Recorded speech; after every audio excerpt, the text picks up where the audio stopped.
Happy Monday, everybody. Welcome to the Sean O'Connell Show on ESPN 700 and 92.1 FM. Glad to have you with us after a very interesting weekend in the world of sports. Big fight weekend. Some crazy stuff happened in the PFL fights in Chicago. UFC was also in action in Miami. They insane finish in their main event. Boxing happened this weekend. Of course, the NBA regular season wrapping up.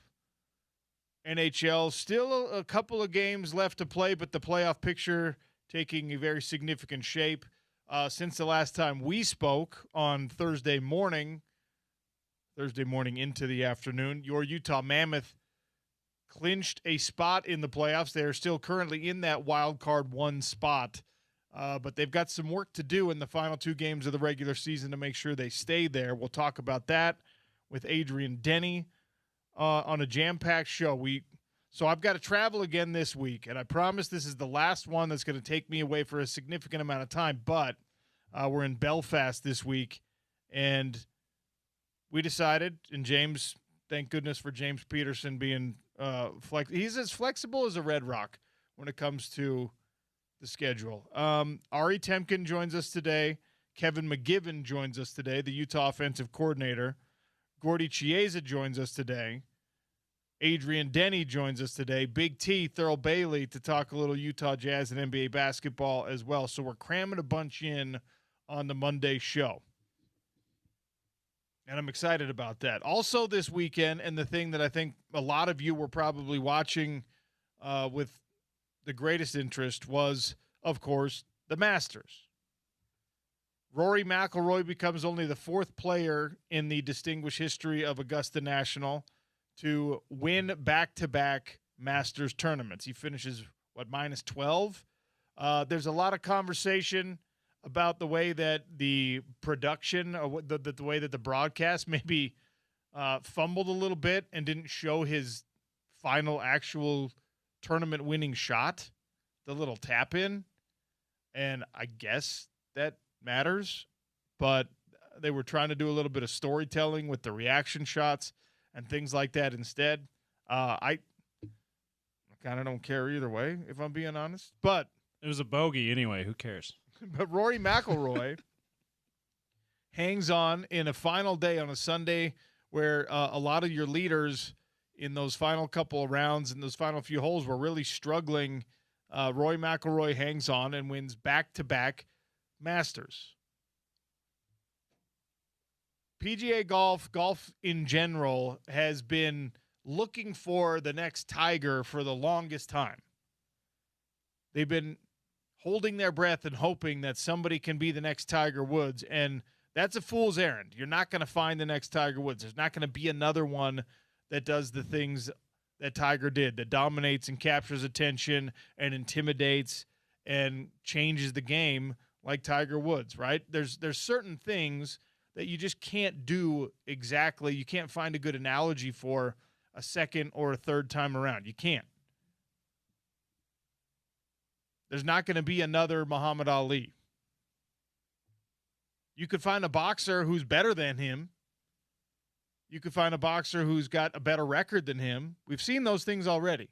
You're not going to find the next Muhammad Ali. I don't think we're going to find the next Mike Tyson that captures people the way that Mike Tyson did, that Muhammad Ali did long before my time, but obviously he's a guy that we're hyper aware of, and we've actually seen his fights, even though they were broadcast live before you're born. You're not going to find another Caitlin Clark, I don't think. Will there be a female basketball player that's better than Caitlin Clark at some point? Probably yes. Have there been already? Definitely yes. But no one's just the phenomenon that she was. But yeah, that's the point. That's where you're getting at. The NBA Absolutely. did this thing with Michael Jordan for the longest time. Do you remember, James, you're probably too young for this.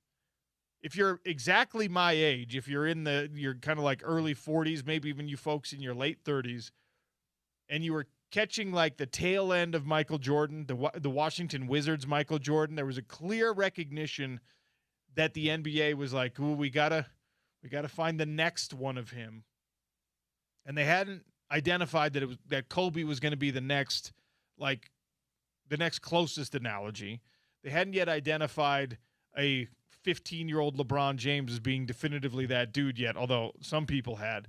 And so they were doing this thing where they were just being like, hey, Grant Hill is going to be the next Michael Jordan. Hey, Jerry Stackhouse is going to be the next Michael Jordan. Hey, Jamal Mashburn might be the next Michael Jordan. And they were doing it in a way that was like, guys, I mean, even my young 12, 13, 14-year-old self was starting to recognize, like, what are they doing? Because those guys would get signed to a shoe deal. They'd get a signature shoe.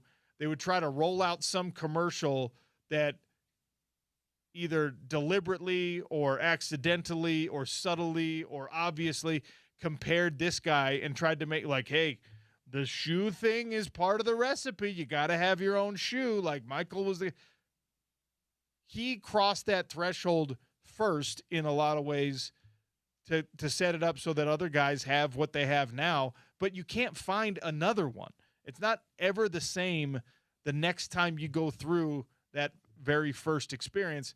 And Rory McIlroy is right now, today, the closest thing to that dominant golfer, the closest thing to that star that you're like, ooh, that maybe he's appointment viewing, but not even close to a way that Tiger Woods was.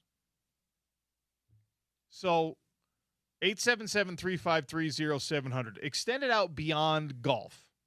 But find me somebody who is in whatever your sport you want to identify that is going to be talked about as that, as I have to watch him no matter what. Conor McGregor did this in MMA, okay? You don't care about mixed martial arts, most of you that listen to this show. Most of you still know who Conor McGregor is. Probably watched at least a couple of his fights. Maybe you watched the crossover when he did the boxing match with Floyd Mayweather. Even if you're not a Mayweather fan and not a McGregor fan, it's probably kind of like that Jake Paul, Mike Tyson thing where you're just like, I can't look away. It's a cultural moment. It's a phenomenon, right? There's a bunch of dudes right now that are trying to be Conor McGregor. You can't.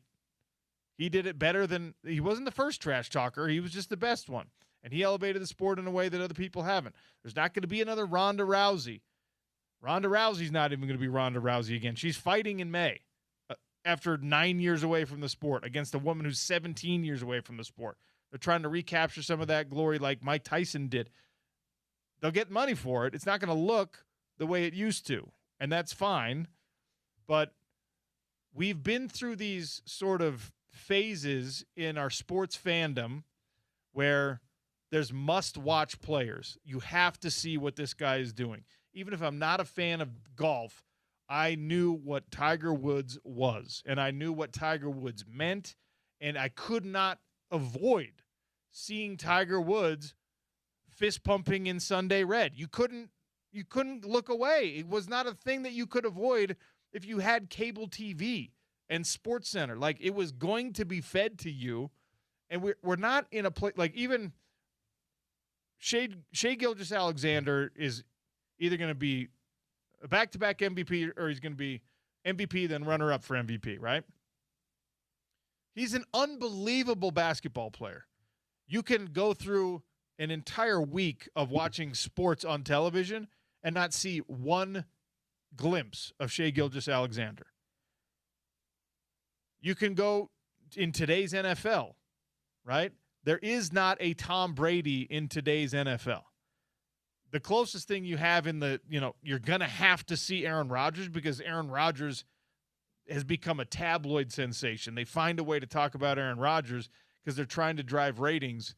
And it's unfortunately, it's maybe the downfall of the business that we're in right now that there aren't those guys. Like, our imagination isn't captured by the competitor himself or herself consistently enough, and so we have to look at the sort of voyeuristic things around them, like, oh, look at this crazy story. Oh, look at this contract negotiation.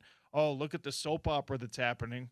When with Michael Jordan, you didn't need that part. You didn't get that part. Social media wasn't a thing, so you didn't hear on television, at least, you didn't hear all the behind-the-scenes stuff. Kobe wasn't that, and then he was that, and then he wasn't that again, right? Shaquille O'Neal was just somebody that you saw because you were like, look at the dominance. He's breaking backboards. He's elbowing and pushing guys that are Hall of Famers out of the way. And Rory McIlroy is, even in a back-to-back Masters scenario, he's not quite that, right? Like today, you're going to tune in. I'm looking at television. There's a Pat McAfee show on, right? And they're talking Rory, and they're showing Rory walking the course, and they're showing Rory shots and getting himself into the woods and then out of trouble. And I'm not trying to take anything away from Rory McIlroy for obvious reasons. He's incredible. Golf has been hanging on to the ghost of Tiger even when they have guys like this. Even when they were like, it's going to be Jordan Spieth. Ah, dang it. No, it's not. It's going to be Scotty Scheffler. Ah, dang it. No, it's not. It's going to be Rory McIlroy. Well, sort of. Is there anyone, 877-353-0700, who you look at, and they're not there yet, or maybe they are in your mind, and it's like that everyone at some point is going to agree that we're seeing that dude, he is going to be one of the biggest megastars in the sport, or she is going to be one of the biggest megastars in the sport. We're going to talk about this kid in the Daily Dump. I'll start talking about him now. There's an Australian teenager named Gout. He is a sprinter who just broke Usain Bolt's under 20 record in the 200 meter. He ran faster as a teenager than Usain Bolt ran as a teenager. Now, that's not a mega popular sport. That's something that's only going to come around every 4 years, and he's got to complete his upward trajectory to get to a place where he's breaking Usain Bolt's records, obviously, if he can ever get there. That is something we thought maybe we would never see. That is something that qualified for me as I have to watch that. That's the fastest man who has ever lived in Usain Bolt. And then what have we seen in the Olympics since? What have we seen in the World Championships since? And again, I'm talking about a niche sport here, but you haven't seen the greatest of all time. When you have the greatest of all time, or a guy in the conversation for the greatest of all time, and that era comes to an end, it is a letdown for everyone. Gretzky out of hockey, just like, oh, man. And there hasn't been, Connor McDavid's close. Sidney Crosby was close. Ovechkin broke his goals record, and he was certainly a phenomenon at the beginning. He's now at the end of his career. Crosby's now at the end of his career. They were playing against one another for likely the last time this past weekend. Came in about the same time, I think maybe a year or so apart, and it was Crosby versus Ovechkin. Even for guys who didn't watch hockey, you saw that on SportsCenter all the time in the late 2000s or early 2010s there. And yeah. And by the way, you bring up a really good point, an interesting point there. There's an added element if there's the baby face and the heel, if there's the guy you love and the guy you hate in that, if there's the Sid the Kid, the American, and the Russian coming over to conquer the league, there's some things that you like or you don't like, but whether you're on one side or the other, right? That if there's a rivalry to be found, that's even better, right? If Mark McGwire was going for a home run record by himself, like Barry Bonds ended up doing later, just a few years later, it would not have been as sensationalized, as phenomenal, as incredible as when he was going swing for swing against Sammy Sosa that whole year. Well, yeah, and case in point, I'll bet you if you asked people who weren't around or maybe were too young to remember when Barry Bonds broke the single season record, I'll bet you they can't even tell you what year it was. But I'll bet you a lot of people can tell you that 1998 was the year Mark McGwire and Sammy Sosa went at it, or they could say late 90s, the 2001 season's been lost to time because Barry Bonds did it by himself, right? There wasn't a challenger that season the way that Sammy challenged Mark McGwire and pushed Mark McGwire. And Tiger was so transcendent that it became Tiger versus the field.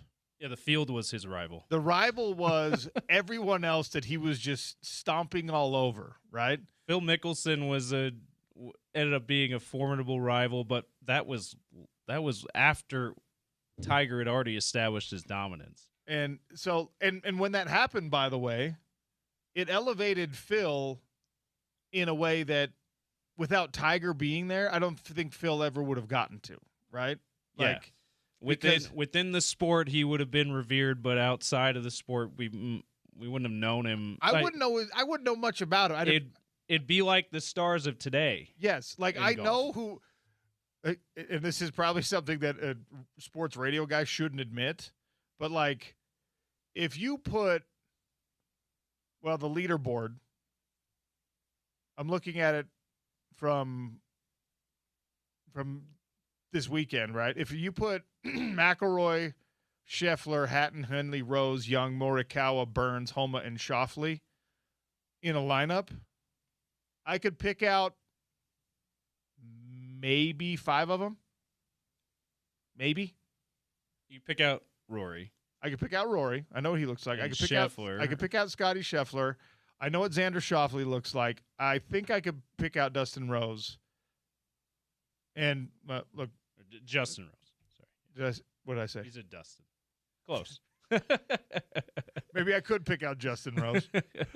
And not to be an idiot, but like I could probably pick out Morikawa, but from that lineup. But at the end of the day, right, you don't have the same gravitas. Yeah. Even when Rory goes back to back, it's amazing. It's wonderful. And then the comparisons come in and you're just like, yeah, he's awesome. He's the best right now. But we've seen our memory is so fresh of the best to ever do it. Or a guy that, and for the folks who don't think that Tiger was the best to ever do it because they're about Jack, pardon me, or whoever, that's kind of like the LeBron versus Jordan debate. That's an age thing. But there's meat on the bone there for you. I don't know for the young fan, the fan that missed Tiger, they don't get to say, well, no, McIlroy belongs in that conversation. What's going to happen in the NBA when LeBron James retires and you're relying on Shea to get himself into that conversation, Cooper Flagg to put himself in that conversation? I think Wemby is destined to be in that conversation. Wemby is the best example, probably. He is a phenomenon. AJ DeBonsa to be in that conversation someday. Wemby is a phenomenon no matter where he plays. Now, is that going to – the NBA has screwed so many things up to where people don't care about watching regular season basketball. So that's going to hurt him as far as becoming a phenomenon that transcends the sport unless these new tanking rules that Adam Silver has promised are coming fix some things, which I'm skeptical they will. That's going to hurt him, but for those that care to watch, it doesn't even matter that he plays in San Antonio. Like Kobe is still revered the way he's revered in part because he was a Los Angeles Laker. Yeah, for sure. He didn't. If he and Tim Duncan switched places, Kobe would not be this idol that people worship, in my opinion. But Wemby could be that even playing in San Antonio, the way that LeBron was that playing in Cleveland. So, in football, right? You were and forgive me if you're 70 years old and you're listening right now, but you probably decided at some point that you were watching the best to ever do it at the quarterback position when Bart Starr was playing. And then you probably had a debate with people when Joe Montana was playing about whether you were watching the best to ever do it. And then when Peyton Manning and Tom Brady were competing with one another, and Tom kind of came out on top of that one, you were probably wondering, now have I watched the best ever do it. And then if you're a young kid and you didn't get to watch any of those older guys, but you have an awareness at least of the Tom Brady piece of that, and you've seen Patrick Mahomes, you're like, okay, I have that one to use. In golf right now, the young golfer fan, the people that miss Tiger's prime, I don't know that they've got that. And I think they're probably trying to argue Scotty Scheffler right now, but he's still building that. He's not the phenomenon that Tiger was. And again, it's unfair to expect people to be the phenomenon that Tiger was, or to be the phenomenon, like we said, that some of those other megastar athletes have been, because you can't go back in time and capture those moments and capture a completely different sports landscape. And part of the mystique that was built around certain mega athletes that we grew to love, in some cases, was their college careers. And now the nature of NCAA sports could help that or could hurt that, right? I think we became aware of A.J. DeBonsa much earlier than we became aware of Kobe Bryant. But now A.J. DeBonsa is going to have to carry an incredible load to even get into a comparative conversation with somebody like Kobe Bryant. And he's going to have to do it in an atmosphere where you're competing with external stimuli that even Kobe, Michael, Shaq never had to. When he's also going to do it in, most likely, Washington, Indiana, Sacramento, Brooklyn, which, that's New York City, but that's the Nets. The NBA, like, he's not going to have the platform, like I was just saying about Kobe. He's not going to have that ultra platform of Kobe, and he's not the transcendent. He's not the phenomenon that LeBron James was coming out of high school, that Wemby was coming from France. And so it's going to be tougher for him to be that phenomenon unless he serves his time wherever in one of these more obscure markets. And then goes to a bigger market. So if I ask you or anyone out there listening, 877-353-0700, if the question, because I think for me in golf it's not there, and I'm probably, I think, a better judge of it because I don't watch a ton of golf and because I am not, like, we're looking for the transcendent star, right? And each generation has kind of had those guys in certain positions, and in football, you really have to be basically a quarterback in order to become that. Yeah. And in basketball, you could play any position, but it's mostly been small forwards and shooting guards that have done it lately. And it, like, the Wilt Chamberlains of the world and the Wilt Chamberlain hardcores and the Gordy Chiesa are just like, you guys have no idea what you missed. Yeah, and I think Shaq is the modern version of that, but that's been a long time ago now. Which is so wild. Like, Shaq was, and I've had this, Shaq is as dominant of an athlete in their sport as the world has ever seen. From a physical domination standpoint, if Shaq made his damn free throws, his statistical domination would also be something that, like we talk about records that can never be broken, Cal Ripken and stuff like that, Shaq could be that dude. Yeah, Shaq might have scored over 40,000 points if he was like a 70% like free throw shooter. Shooter. Like, think of, I mean, in the sports that we care most about here in Utah, football, basketball, now hockey. In hockey, you're watching the end of a couple of careers with guys that are going to at least be mentioned. They're at least going to be given a blurb alongside the Wayne Gretzkys of the world, right? Alex Ovechkin broke the record. Sidney Crosby was a champion, was an MVP, was a long perennial all-star, was a leader, was a gold medalist, was all these things. He's like Mr. Canada, too, the way Wayne Gretzky was in his time, yeah.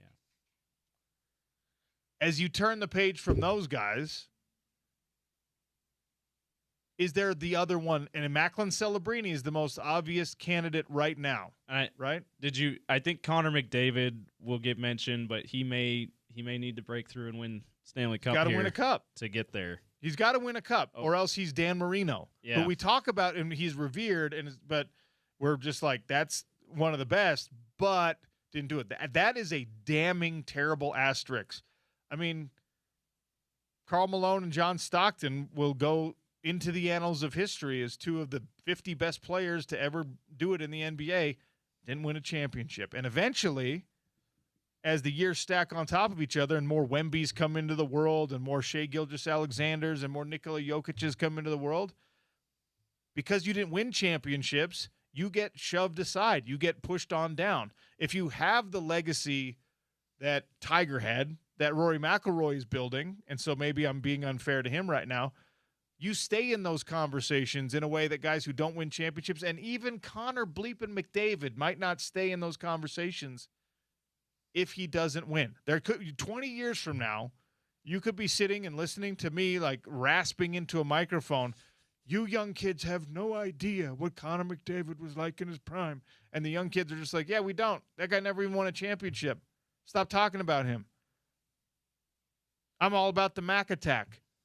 TJ Ginla's the best to ever do it. Yeah, that, you know what? Let's start that hype train now. Let's go. You like Macklin Celebrini? You haven't seen TJ Ginla yet. Cole Baudouin is the best player in the history. Like, I don't know. I'm really fascinated by that dynamic right now existing in a Masters where all of you golf fans are probably screaming at me on the radio, shut up. It's not about Tiger. It's about what these guys are doing. They're playing just as good at golf as Tiger ever did. Fine, maybe. I don't know. You're the expert, not me. And McIlroy, Tiger didn't win back-to-back Masters, right? He did. He was the last to do it. He was the last 2001, 2002. Oh, that's right. I'm an idiot.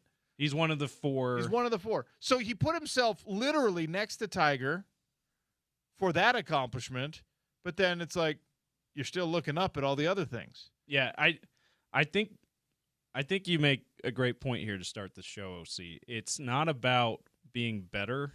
It's about, were you a phenomenon? Were you did you transcend your sport in some way? And none of the guys going right now, none of the great golfers right now, including Rory McIlroy, Scotty Scheffler, whoever else you want to put up there, none of them have that. The same way, like Steph Curry was that for the NBA for a long time. Dude, you know he wasn't better than LeBron James. You know how many damn kids play basketball a certain way and chew on a mouthpiece while they're dribbling because of Steph Curry? He wasn't better than LeBron James. He wasn't better than Kevin Durant. He wasn't better, and I'm talking about in their prime. He comparable to some of those guys. But he's more famous. He transcended the sport. He did all that. He was that kind of influence on the young people you're talking about right now, OC, because he's a phenomenon, right? It's not about being better. It's about, were you a cultural phenomenon in sports? I don't think we have that in golf right now. And I don't think, as great as Scotty Scheffler is, people are talking about him as the heir apparent to Tiger as in how great he is. He's not going to be the phenomenon that Tiger is. We may never see that again in golf. I hope we do, but we may never see it. The closest to the cultural phenomenon in golf is like Rocky Balboa to boxing. It's Happy Gilmore. A fictional character? I like that. Again, you golf purists can be as mad as you want, but the same way I'm not going to try to force feed you some random name. Like, you guys have no idea. Dustin Poirier, he actually beat Conor McGregor. He's the guy you should be talking about. No, the name you're going to remember in my sport is Conor McGregor. Like, we've had now 20 fighters better than him, but nobody gets to take his place because of that particular moment in history that he occupied. The first mover type benefit that he gets is he pushed it into a conversation that it had never been in before. Tiger did that. Rory can't. No matter how good he gets, he can't. By the way, incredible story, knowing how difficult it was for Rory and the amount of meltdowns he had in various majors, including the Masters, to finally break through last year and then to go back-to-back. I mean, I didn't think that we'd see that from Rory. I thought last year's Masters might be the end of him being a major champion. He's not young anymore. But he may just win a couple of majors this year. That'd be an incredible story. And even if he doesn't, going back-to-back in the Masters is an incredible story. I wonder if he's going to have the same or a similar dinner next year because he gets to choose. Yeah, he's in charge of it again. It would be such a flex if you had the exact same meal. Did you hear his daughter? Like, it's what I like. Yeah. Did you hear his daughter Poppy made the centerpieces? That's adorable. Which is like, that's awesome. I heard that on the CBS. You know what? broadcast I on begrudgingly, I've been kind of like anti-Augusta National because of its like pomposity. I'm coming around because of the family stuff. Them getting the kids involved. Maybe you're like many people. As you get older, you have more affection for certain golf things or golf in general. I'm getting soft on golf after being staunchly like, nope. And I'm not saying you're gonna take up golf. I'm not sure you'll do that, but you maybe get a little soft as far as a consumer there. I'm like, you know what, Augusta? A century and a half of misogyny and racism washed out by Poppy McElroy's centerpieces. And par 3 family contest. And a bunch of cute little kids running around in caddy outfits. I guess I'm not nearly as principled as I wish I was. Ari Temkin's going to join us next. A jam-packed show just getting started. It's the Sean O'Connell Show on ESPN 700, 92.1 FM.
Oh, welcome back to the Sean O'Connell Show. Welcome in Ari Temkin, Big 12 Radio on TuneIn and at the Big 12 studios.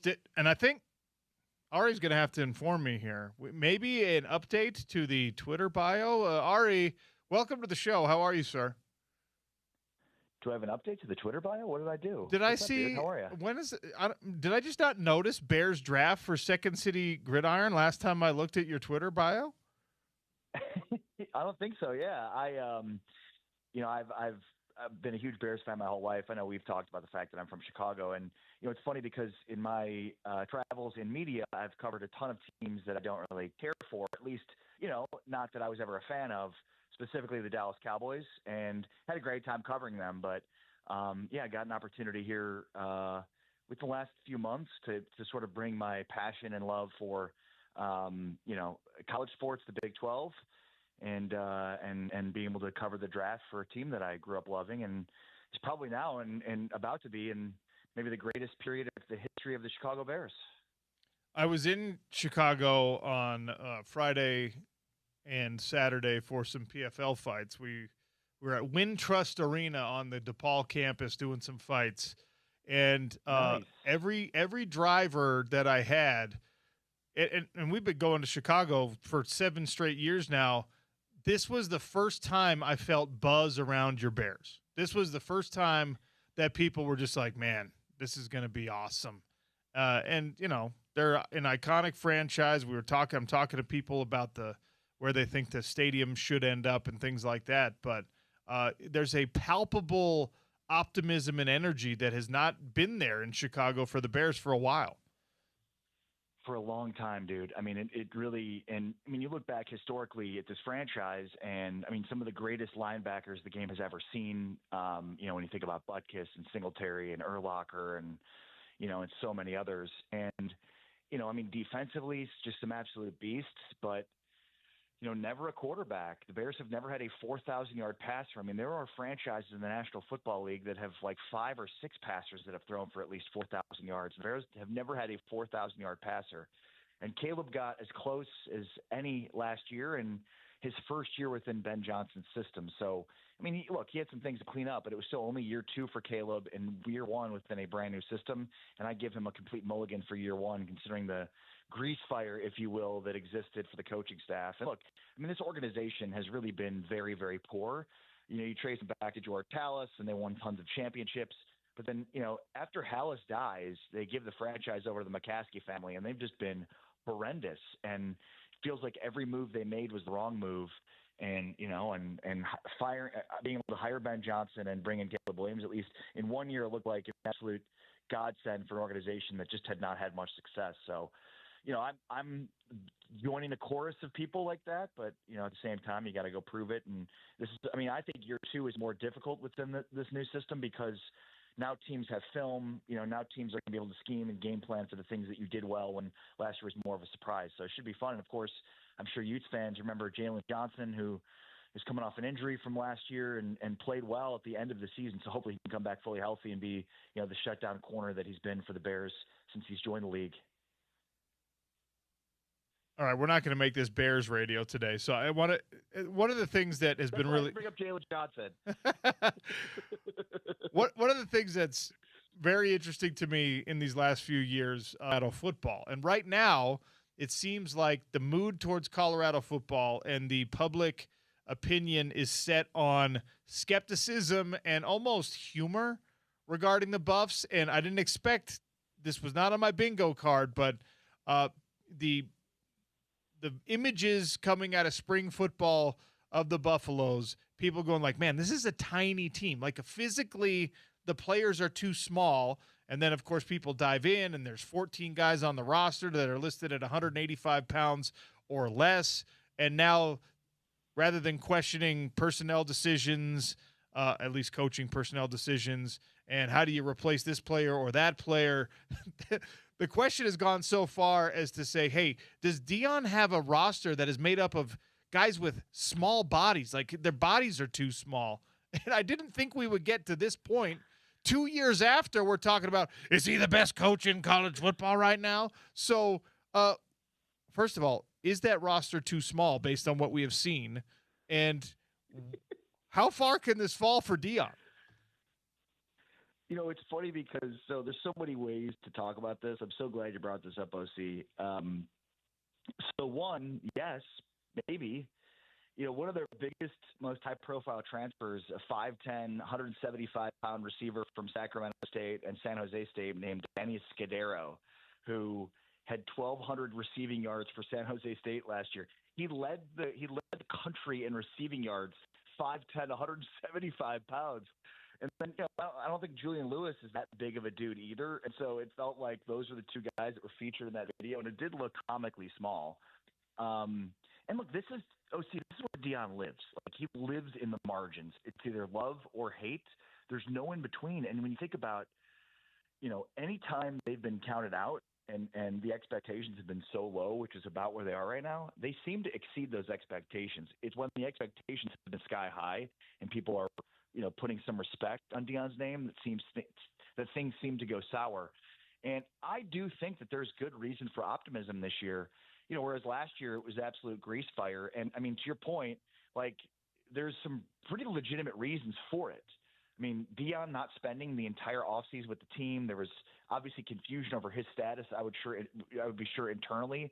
You know, I would imagine some of the players knew what was going on, but you know, I'm sure there had to be a lot of confusion, and that led to just a really bad season. I mean, I think Caden Salter was thrown into a really bad offense where, you know, it was way more of a pro NFL style that worked for Shadur Sanders. It worked for what they were doing previously, but you know, if you've got a freshman quarterback in Julian Lewis, and you've got a veteran quarterback in Caden Salter, and then you've got this long in the tooth offensive coordinator that's a former NFL head coach, you know, that runs more of an NFL pro style, like, that's just not going to fit. They needed more of what they have now, and Brendan Marion coming in as their offensive coordinator.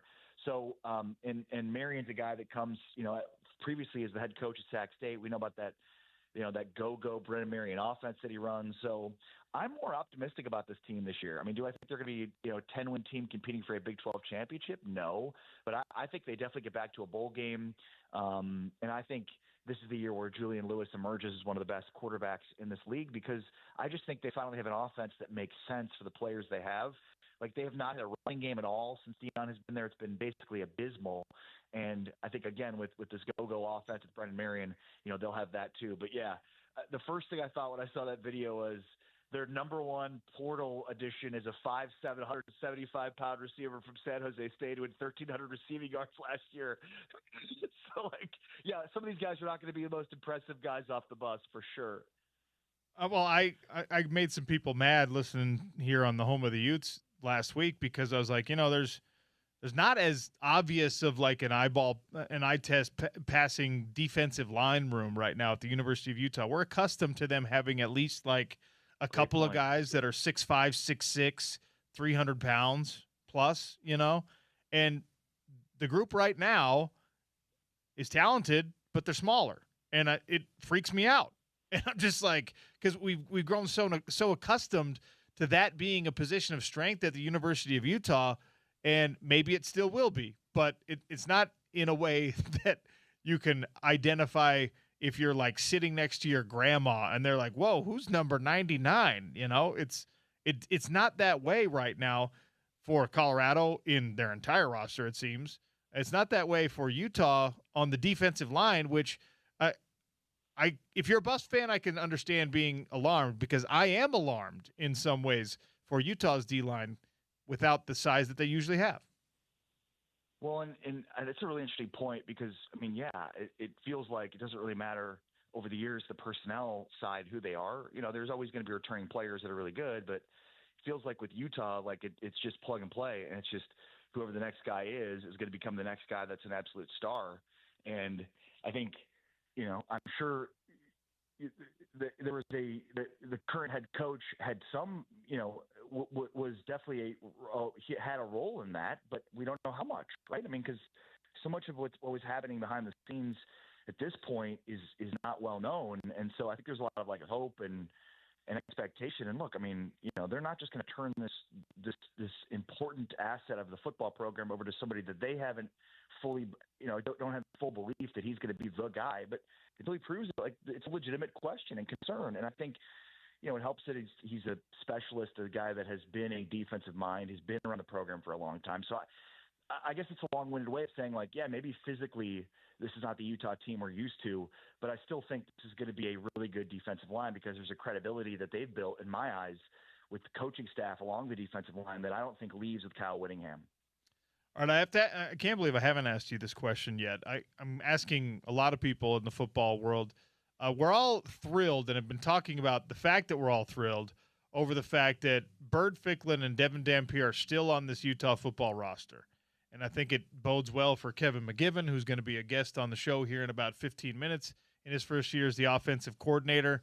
But it also begs the question, how do you use these guys? And I'm putting Ari Temkin in charge of coordinating an offense, or at least deciding how reps are split up and how usage happens for an obviously talented Devin Dampier, who is a dual threat and was incredible even while battling pretty significant injuries last year. And then this young guy behind him who half of the fan base is like, he's better. And a couple of guys that we've had come on the show with NFL credentials say, yeah, his upside might be higher. Maybe he's not as ready as Devin Dampier, but this Bird Ficklin kid is like physically, he's Devin Dampier, just a bigger version with a better arm maybe. So how do you use these guys? Because I'm putting Ari Temkin in charge.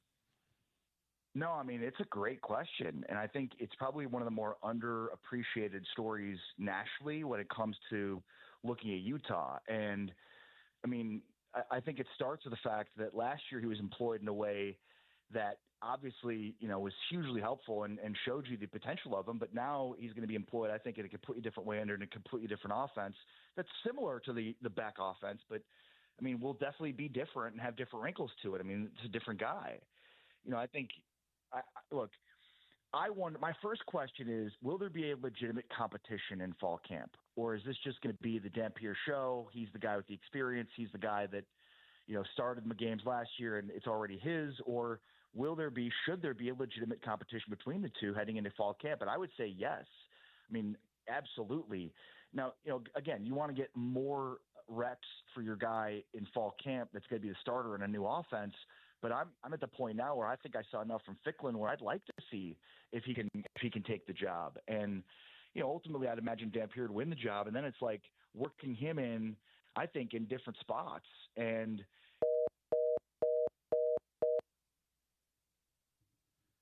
I have not heard that sound on a phone call in so many years. I didn't even know that phones still made that sound when they dropped. That was crazy. That reminded me of like old, corded phones, middle school. Hello. Ari, sorry about the drop call. Continue with your answer. Yeah, I mean, I don't know. I was talking and suddenly I was gone. I don't know if I said something that upset somebody, but no. And ultimately, look, yeah, I would think if they had a legitimate competition in fall camp that Dampier would win the job. And I think you're looking at, utilizing McGiven's motion-heavy, multiple formation attack, with Ficklin. I mean, I'd like to see him in somewhere between 8 and 15 plays per game. And I think you put him in different spots. You make him the majority a rusher, but, let's say out of 8 to 10 plays per game, if he has one throwing attempt per game or one every other game on those 8 to 10 plays, now you add another wrinkle of film that they've got to watch for, and we really get to see the potential with his arm. But look, I mean, I think in this situation, it's an embarrassment of riches. And, the fact that you're able to keep both of these guys, quite frankly, and losing both the head coach and offensive coordinators is a huge coup. And, it shows that he's really committed to this program moving forward. So you always have to protect, I guess, against guys that have all kinds of talent that are leaving to the portal. And the fact that he didn't leave after this season, I think, says that, he's here for the long haul. So I think a big part of this year is about developing him behind Dampier so that he takes over next year as the unequivocal starter. And then this year it's working him in, again, between 8 and 15 plays per game, and the high end of 15. And if he's out there for 15 plays in a game, and he's attempting 2 passes, I think that's huge because it's, again, I mean, we see his speed jumps off the page at you. And when you have that kind of a backfield already with Dampier being able to run the ball, and then you bring Ficklin back out there, it's too many weapons to account for and far too many rush lanes to have to fill. So I think, going back, circling to the initial point, this is one of the more intriguing storylines that probably isn't getting enough attention nationally when people talk about Utah. People talk about Utah, they talk about Devin Dampier, and I don't think enough people watched and saw what Bird Ficklin did last year to recognize that this guy's a big-time playmaker, and they need to get the ball in his hands more. 10 touchdowns in very limited reps, so he's a player. All right, last thing before I let you go. We have spent the last several months talking mostly college hoops when you join us on the show, and then the college hoops transfer portal opened, and half of the eligible players decided that they were jumping into it. NCAA and college football competition committees, they made some rule changes to try and slow this down a little bit on the football front, going from 2 portals to 1. Now they've introduced the ghost transfer penalties, whether or not they're enforceable to be determined. Is there something that can be done about the system and the madness in college hoops? I mean, it's insane when you think about the portal window has never been shorter, and yet there's still more people in the portal than ever before. I mean, the portal window was stripped from like 60 days over a couple of years ago to now, what is it, 15 days, 14 days? So it's crazy that the number of players year over year has dramatically increased despite less time for the portal to be open, which goes to show you that, like, it doesn't really matter how long the portal is open. Guys are going to find it if they're going to find it. I think the problem right now is a lot of these guys at the portal are just using it to gauge what their market value is. And, because they may have heard through the grapevine about, hey, there might be some money here if you come here or whatever. I mean, right? Like, people are in their DMs, or they've got intermediaries reaching out, or it's tampering, but it's not really tampering because you've got, like, you're 3 levels removed from it. And so you get a sense of, like, guys just they've heard a lot of noise, so they enter the portal in order to see if there's any of that noise substantiated. And then they go back and say to their, current school, hey, this is what I'm getting. Are you able to match that? Look, I go back to the only way to fix this is through some sort of collective bargaining agreement, because you do have an egregious situation. I mean, Rob Wright is this perfect example of it. Wright was at Baylor. He agreed to a new deal, if you will, and then turned around and basically used that to shop himself to BYU. And I'm not sure of the particulars of what he signed with BYU, but can't imagine it was just a 1-year agreement, and now he's off and a free agent again. And so I think, like, without the presence of some sort of collective bargaining agreement, it almost feels like none of these contracts are enforceable. And even if they are,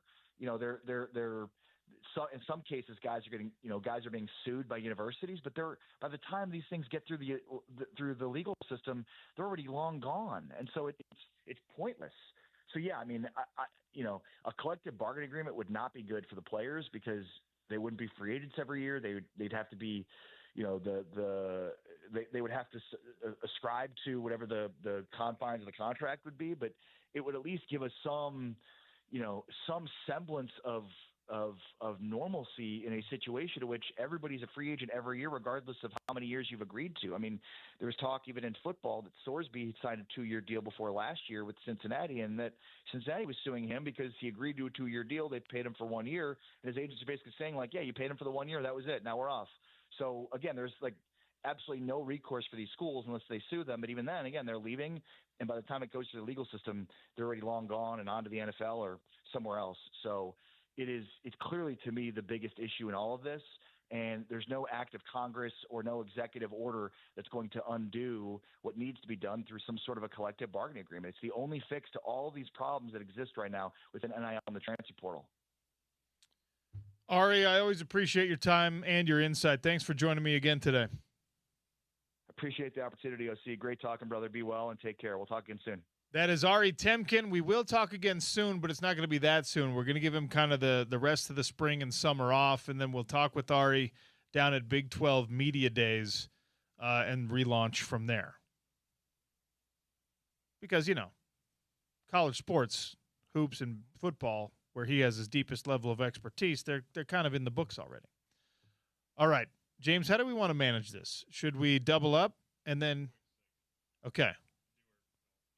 Real quick hot lunch with a Festival of Tees golf giveaway next on the Sean O'Connell Show, ESPN 700, 92.1 FM.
All right, ESPN 700 at 92.1 FM, Festival of Tees, powered by the Utah Golf Association, brought to you by Mountain Home Services.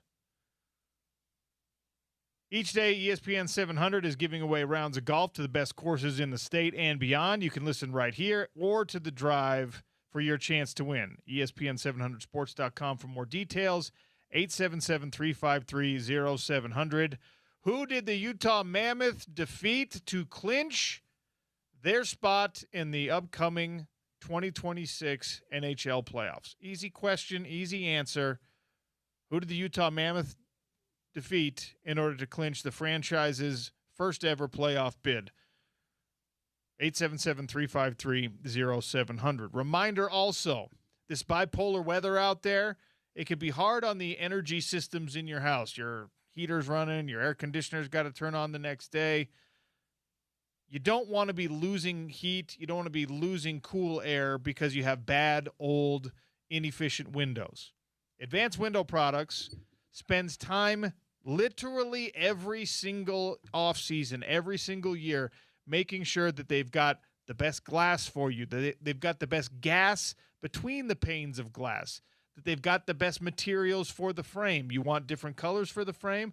Do those materials compromise the integrity of the frame, or is it going to be exactly as airtight, efficient, etc., as you expect it to be? Nate Orchard and Jake Weber and the rest of the staff have turned windows into a real science right here in the heart of Salt Lake City, and they will warranty their windows after they install them for life because they know they've got the best of everything. 801-850-9100, $2,500 off, 10 windows or more. Give them a call. Tell them OC sent you. Get on the schedule right now, and 6-ish weeks from now, you'll have brand new windows, beautifying your home, increasing the resale value of your home, and perhaps most importantly, increasing the energy efficiency of your home. With their payment plans, you might balance it out so that the savings on your energy costs cover the cost of your new windows. That's what they're going for. They've got plenty of options, window coverings, doggy doors. They'll take care of all of it. and it's done right here by a local company in Salt Lake City that's been taking care of people for 5 decades. AdvancedWindows.com or 801-850-9100. All right, the Utah offensive coordinator, Kevin McGiven, joins us next on the Sean O'Connell Show. It's ESPN 700 and 92.1 FM.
Welcome back to the Sean O'Connell Show. Welcome in new Utah offensive coordinator Kevin McGiven. Coach, welcome to the show for the first time. How are you, sir? Thank you. I'm doing good. Just getting ready for another practice here coming up tomorrow. So things going well. When is the last time you talked with Ian Pizarro, who was our quarterback at Weber State, my lone year on the roster up there while you were calling things? Oh, geez. It's been a minute since I ran into Ian, but great dude. Had a lot of fun coaching him, but probably need to reconnect here at some point. I haven't talked to him in years either. I was just wondering if you stayed in touch. I ran into him a few years back somewhere, but yeah, it's been a little while. All right, to the Utah football questions. So you show up, and it's right into business here in the spring with a roster that is, in a lot of ways, turning over. New offensive line because you lost a bunch of talented starters from last season. You bring in a bunch of talent in the wide receiver room. Your top tight ends are gone, hopefully off to the NFL, and you've got to integrate some people there. How are they gelling so far from your perspective, from your vantage as a guy who's got to get the most out of this offense? How quickly is it coming together, Coach? Yeah, I think we've made a lot of progress this spring. There's been a lot of focus on culture, a lot of just how we're playing, the effort we're giving. Coach Galley, culturally it's the RSNB, but are we playing with relentless effort, with relentless preparation? Are we playing smart football? Are we being nasty when appropriate? That's been a big focal point in just showing culture clips of that stuff showing up on a day-to-day basis. Are we living it? And then outside of that, just like you mentioned, a new roster with a lot of personnel identification in terms of who we can use, packages that we can put together, putting people in the appropriate places. And so there's been a lot of that stuff going on. I would say progress being made. I think a little ways to go still in the total chemistry that we would want. There's an old adage, and admittedly it's probably a stupid one. If you got two quarterbacks, it means you don't have one. And I think that Utah this season stands in defiance of that ever being true.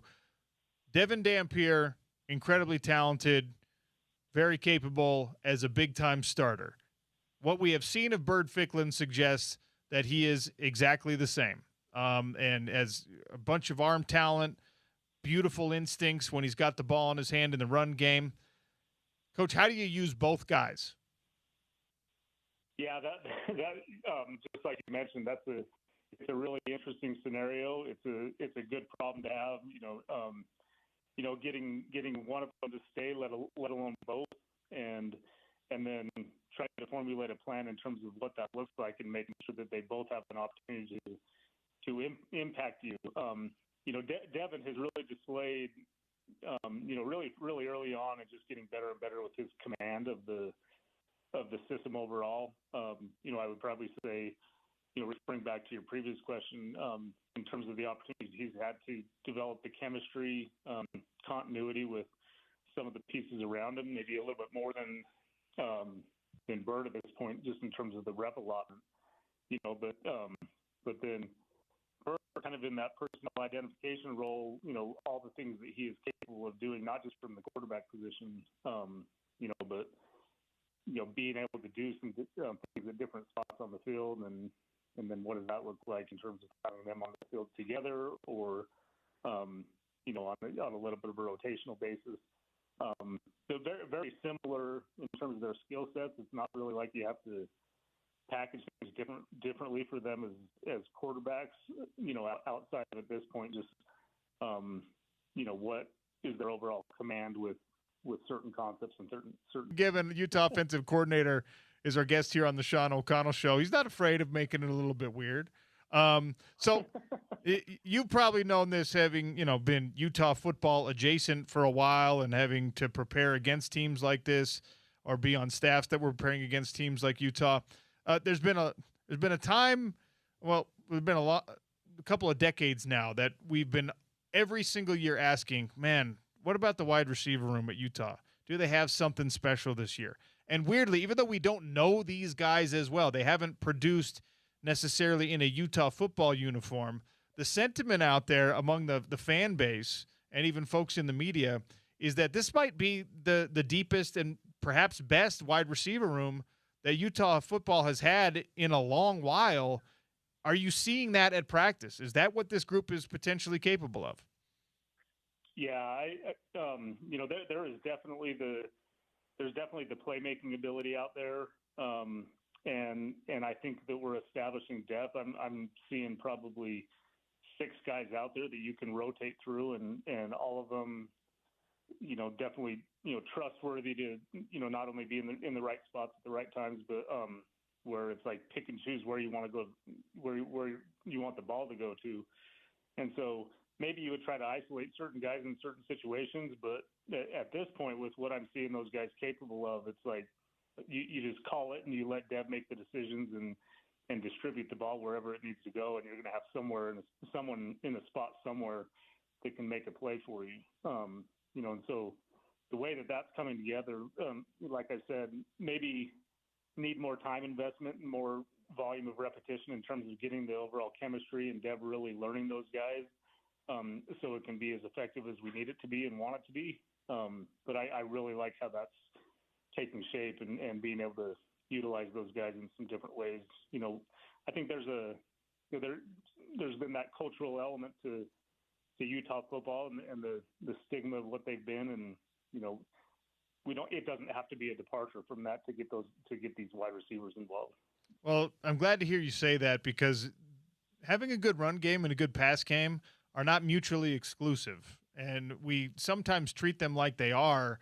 I think because we're Utah football fans, and it's just like, well, you know what? You're going to be great in the run, so that means you got to give up something in the pass game, where championship caliber teams can do both pretty well. So in the ideal Kevin McGiven world, what does run pass production, how that's divided up, look like? I mean, would you rather be 60-40, 50-50, 55-45? Again, in a perfect world, we know that you take what the defense gives you, but if you had to make a formula, what would it look like? Yeah, and like you said, that'll always dictate a lot of it. But I think more appropriately is that I want to be able to control and dominate a game, take over a game with the run game. I want to be able to have the ability to do that. But I kind of really view balance more as your ability to attack the A gap to the sideline and the line of scrimmage to the end line. Like, and that involves run game, that involves throw game on the perimeter, that involves your quicks, your intermediates, your vertical shots, and so as long as the ball is being distributed correctly and we're taking advantage of what defense is giving you with light boxes or potential RPOs, playing option football, then that's what I would view more as balance as opposed to run-pass ratio, is the ability to attack any point on the field at any time. Do you like a bell cow back, or do you think we could see something by committee? I think there's I think Sean Parker has established himself as the bell cow back. That he's a three-down back. He has the skill set that I like to see at the position in terms of his versatility, doing some different things out of the backfield. But really, Daniel Bray has had a really strong spring ball, and he's starting to put on some weight.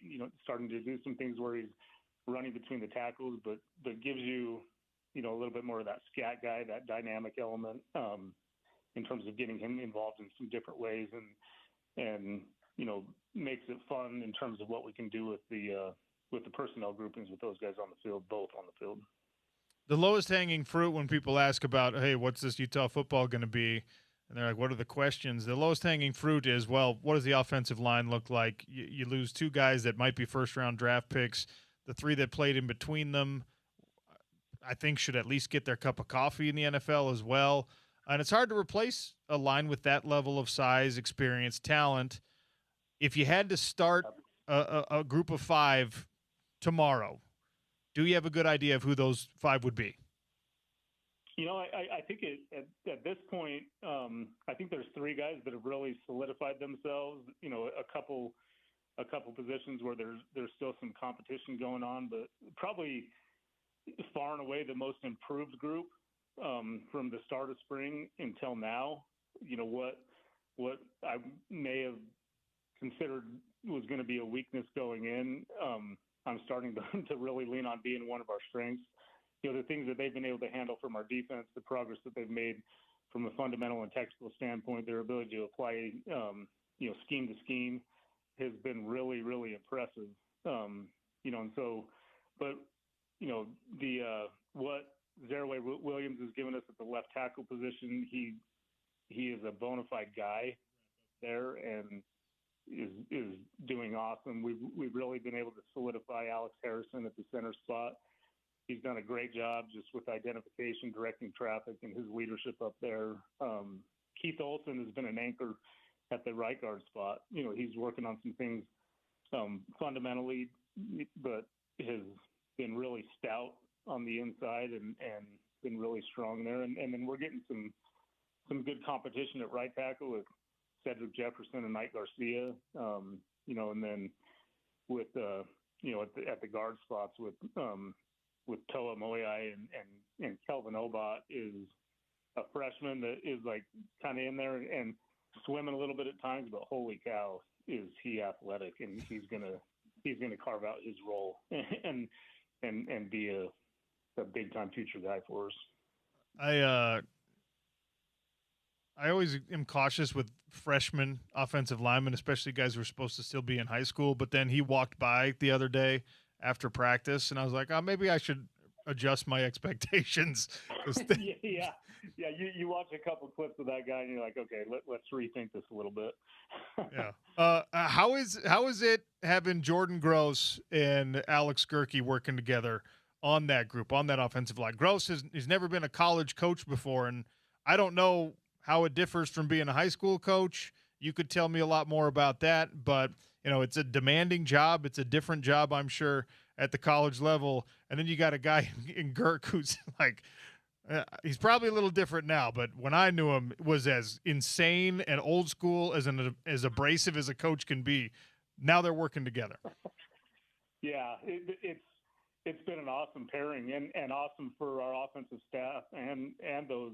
And I think appropriate for the group that we're working with the young talent. We've gotten Gerke to keep his shirt on during practice. That's been a huge plus. But no, where I maybe thought that some of Jordan's deficiencies coming in just may have been in the schematic element, and it's just helping him grow there with what we wanted to do in our system. But knew that he was going to be a technician. That showed up early on, doing it at a very high level against some of the best athletes in the world. And, and so getting those guys to a technical standpoint, I think where Gerke has aided him is, really Gerke does a great job in terms of establishing a culture of toughness and keeping things very simple for those guys.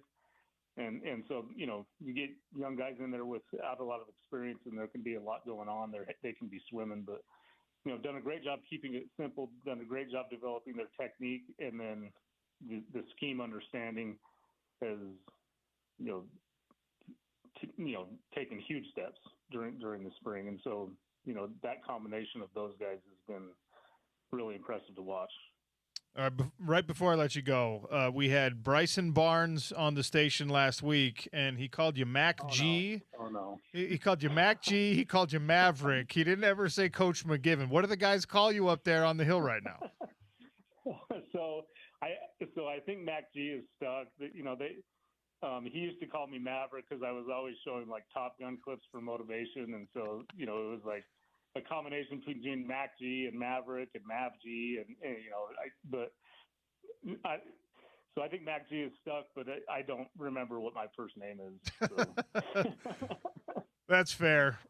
Coach, appreciate your time. Good luck with the rest of spring camp and obviously an off-season program. Very much looking forward to what this offense becomes under your tutelage. Thank you for your time today. Absolutely. Thank you. That is your new Utah offensive coordinator, Kevin McGiven. I could have picked his brain for another 25 minutes on exactly how he plans to use individual players and stuff, but sometimes I get a little abusive with the coach's time. We had the head coach on last week, and I quizzed him for half an hour.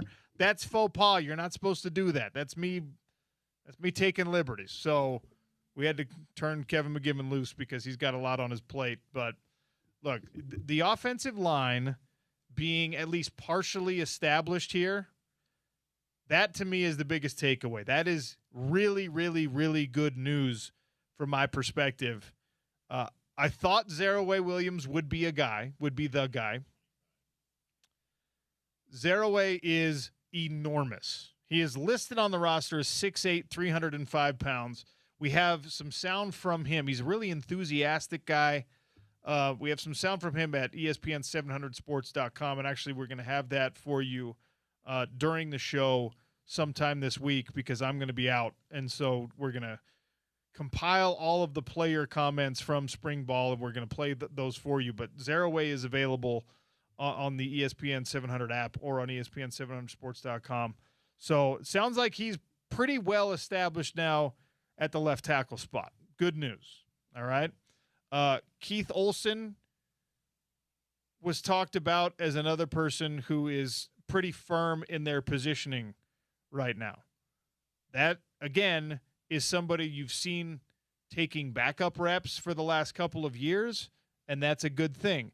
I was happy to hear Ike Garcia's name. Remember, when Isaac Garcia, who's a redshirt sophomore now, when he committed from Corner Canyon High School, he was a massive, massive get for Jim Harding at the time and this Utah offense. And it's taken him a little bit of time to grow into it. You can't judge guys and pretend that their progress is slow when you consider being a tackle playing behind a Spencer Fano or behind a Caleb Lomu. Like, you're right on pace. And even if you were supposed to be finding your best five and grabbing a tackle and making him a guard, again, the guards that he was playing behind might get their shot in the NFL. I mean, I know Atogiai is going to get at least a shot. I think Mokafisi will as well. So I know I've said this a couple of times. I want to reiterate. If you go watch the backup reps for the Utah offensive line, mostly taken in games where the outcome was no longer in doubt, but these guys played well as a unit. The backups did. So Zaraway Williams has some time. Alderman and Keith Olson have some time together. They played. And then you bring in Cedric Jefferson from Montana State, who's a big body guy with some real athleticism. And he also, of course, mentioned Kelvin Obot, who it sounds like they're not even asking him to be a tackle right now. In the scheme, that can be a really, really demanding position. You're left out on an island quite a bit because Kevin McGiven doesn't waste a lot of bodies chipping defensive ends. He's spreading teams out. He's throwing motions and bunch formations all over the place. He is not using tight ends and running backs to help young tackles unless he really, really has to. So how do you fix that? You look at somebody like Kelvin Obot and you say, this is a freshman who maybe isn't mentally ready to take on being a starting left tackle just yet. But I want to use his abilities. I want to use his physical dominance on the field. You simplify things a little bit and make him a guard. And by the way, that dude pulling when you're running certain run packages or even out into screen situations, that dude on the run is going to be the bane of many defensive back and linebacker existence. So happy to hear that the offensive line is taking shape. Happy to hear that Kevin McGiven at least has three kind of like stalwarts that he can build around. All right. That sound will be available at ESPN700sports.com as well. Spring football coverage brought to you by Big Willie's, Game Day Men's Health, Burger Fusion, Valley Plumbing, Heating and Cooling, and Mountain Home Services. Go check out MacG at ESPN700sports.com or on the ESPN 700 app. Up next, Gordy Chiesa, our resident NBA insider, as the Jazz have finished their really awful season, but they planned it that way. And everything else going on with the playoffs right around the corner. ESPN 700, 92.1 FM.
Peace out. Let's get the latest on the Utah Jazz with former Jazz assistant coach Gordy Chiesa. He's forgotten more about the NBA than any of us will ever know. Let's not get crazy. Come for the hoops talk, stay for his list of the day. My list today. Here's OC with basketball savant Gordy Chiesa on the Sean O'Connell Show. Sean O'Connell Show on a Monday. We're lucky enough to pack it all in here on a Monday because it's a short week for me. I'm out for a Thursday night fight night in Belfast. Gordy Chiesa, kind enough to adjust his schedule to accommodate mine. Can't tell you how grateful I am for James doing that, for Gordy doing that, for everyone here at ESPN 700 doing that. Gordy Chiesa, our NBA insider, welcome on a Monday. How are you, sir? I'm doing fine, Sean. Thank you. All right, so the NBA weekend got, I think, a little bit more interesting. You've as the regular season comes to an end, you've got some job openings. We'll start there. Doc Rivers separated from his duties as a lot of people expected, and it's a two-part question. What does it mean for Doc's future, and what does it mean for the future of a franchise that has even bigger fish to fry potentially? Well, first thing, Doc is age 65, so on his contract there's one more year left. He was there for 3 years, and basically, because of Giannis's ups and downs and injuries, and just the pieces don't fit, they struggled for the last 3 years. And so Doc moves on. He might be in a consultant role, but for the franchise, it's all based on Giannis, what he does this summer, and I'm sure the Bucks are going to do what's best for them. So Doc probably would retire. And he did a great job. He's heading to the Hall of Fame, and kudos to his career. To be fired in the same month that you head to the Hall of Fame, correct. You got it. There's got to be some sort of like mixed messages, some mixed emotions, and something like that. Because nobody likes being fired, even if you know it's all going to be okay. Because it is all going to be okay, especially if you're someone like Doc Rivers. Even if you're getting a buyout. Right? Nobody likes being fired. But then, the sting probably comes off when, even though the franchise told you, hey, we're done with you, the NBA itself, the Pro Basketball Hall of Fame, is like, you're one of the best to ever do this. So, like, what do you think those mixed emotions are like for Doc? They're very high, the mixed emotions, but it's really a long-term career, both as a player and as a coach, and his record is tremendous. He's a player's coach as a compliment, where he's very good with the players as far as communication skills. But again, the Bucks were dysfunctional, and remember now, they fired Adrien Griffin. Sean, his record was 30-13, which comes to 68.8% winning, and he let him go. And that just shows you that so much is dominated by one or two players in that locker room, and it was absolutely mixed results. Now, getting back to being fired, it's interesting that rumors now, and it makes sense, is that the Bucks' leading candidate to take the job would be Taylor Jenkins, who got fired the last week of the season in a 24-25 campaign with a tremendous record at the Grizzlies, and they moved him on. And now it's rumored that he'll be the head coach of the Bucks. Do you like that fit? Oh, absolutely. He's a tremendous coach, Taylor Jenkins. Again, he's a good communicator, good strategist, and it's a new voice in the locker room. What the Bucks need, like many teams do need, when you're not winning or underperforming, and not like 1 year as an outlier, let's say 2 or 3 years in a row, you need a new person in the locker room to create more discipline, and that's both on and off the court, and also have a vision and the accountability of a playing model. This is what we need to do to be successful with our group. And that's Taylor Jenkins. He did a good job at Memphis. How much let's say that Jenkins is the guy. How much will that affect whether or not somebody like Giannis wants to come back and remain with the Bucks? Or is that already a done deal? It's already a done deal, him moving on. They need a change, both Giannis as a player and also as a franchise. Absolutely, very much. So I was surprised they didn't try to do it last summer or at the trading deadline. But this summer they will do it, either before the draft or after the draft. That they will move him on. And the problem with the Bucks' point of view, they're not going to get true value for him, knowing that the people that might take him won't give everything that the Bucks are going to be seeking, which is definitely players and multiple first-round draft picks. Rudy Gobert was the catchword where when the Jazz traded him to the T-Wolves, they got those 4 first-round picks, and that was an amazing thing as far as a haul. And it's almost like that's the benchmark of getting minimum at least 2 or 3. That's at the minimum when you trade a star player in his prime. How close to Giannis's prime is he still? He's not old. He's played a lot of basketball. He's won a championship. He's been an MVP multiple times. And, a lot of athlete aging is not years but miles. So the next place for Giannis, are they getting 100% of his best? Are they getting a 90% version of the best we've seen of Giannis? How would you quantify that? 80%. All right. Right now he'll be 32 years young on December 16th. This is his 13th season in the NBA. That's a lot of heavy lifting, and he's acrobatic, which means what? You create up in the air plays, which means you crash down to the floor. And so, usually speaking, when you're a high kangaroo jumper, when you do fall to the ground, it eventually affects you, not at that moment, but long term on your lower part of your body. So he's still absolutely an all-star player. But he's coming not to the end, but it's in the horizon as far as him. He could be an elite player because again, he has talent for the next, we'll say, 3 years, and then it might be a slight drop. Now, there's always an exception to that. But Giannis, his whole game is based on getting to the top of the basket. And he's still, after all these years, his jump shot is still suspect. So whoever takes it has to know that on their team, that they have to have around him other perimeter shooters to counterpunch what he does well as drive to the basket, and what he does less is being a shaky perimeter shooter. Gordy Chiesa is our guest here on the Sean O'Connell Show, talking big picture in the NBA right now. If you take a look at the most likely bracket and the play-in teams, are any of the play-in teams in your mind capable of winning a, for them, second-round series? Yes. That would be, because of the experience, that would be the Clippers. The Clippers could surprise people if they get past the Warriors, which they should, and then they would play. They would probably play the Thunder. But when I say play, I mean as far as knock somebody off, I think they would give them a good series, though. I think they'll still lose, be more like 4-2. So everyone else, though, probably it will be non-competitive. Now, remember now, as you said right now, that, Sean, back in the 23 season, the only team ever to reach the NBA Finals after competing in a play-in tournament was the Miami Heat. So think about the Heat. They were the 8th seed.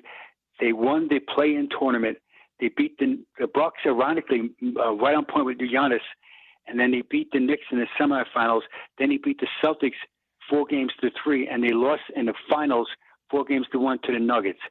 So for all the doomsayers that say it doesn't mean anything to play in tournament, for the players it does, but it gives a team a ray of hope that because of injuries during the season and other circumstances, they almost get a do-over to try to show everybody that we can still be a very highly competitive team by knocking off somebody in the playoffs. So it does happen.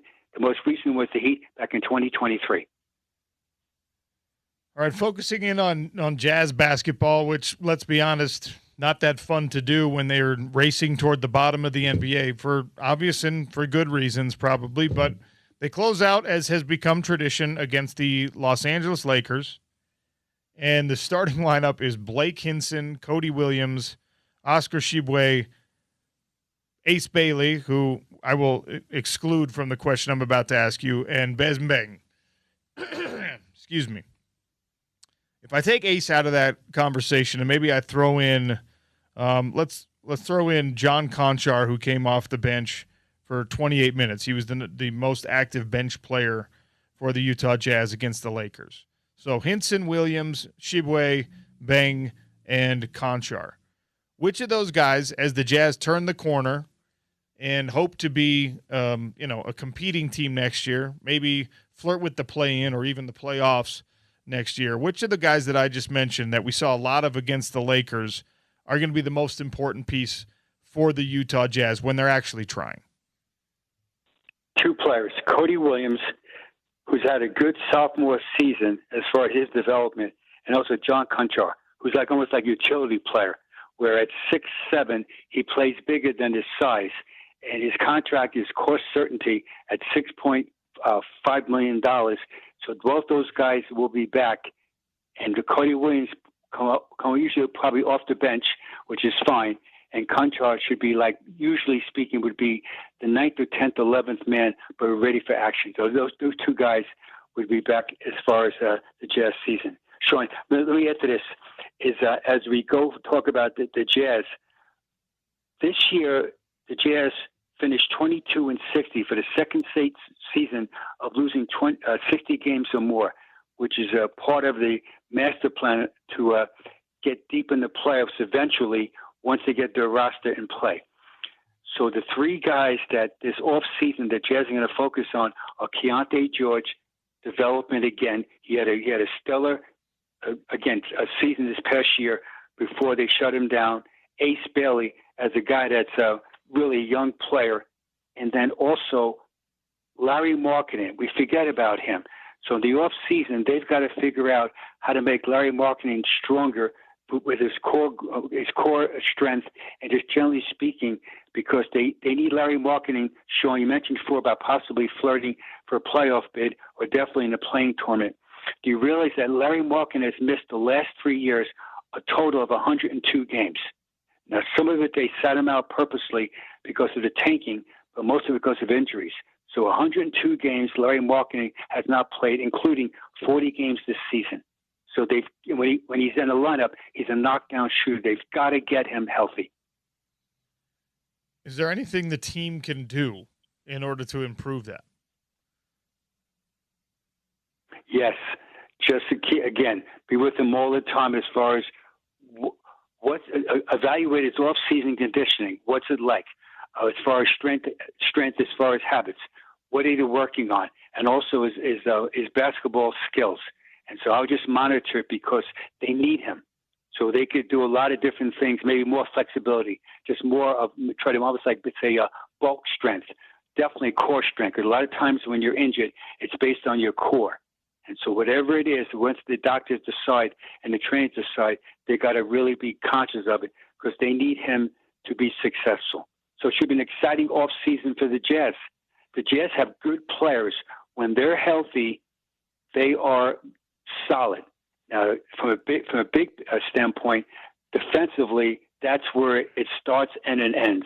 At the Jazz, the last two seasons were either ranked 29th or 30th back-to-back seasons as far as the worst team in the NBA defensively.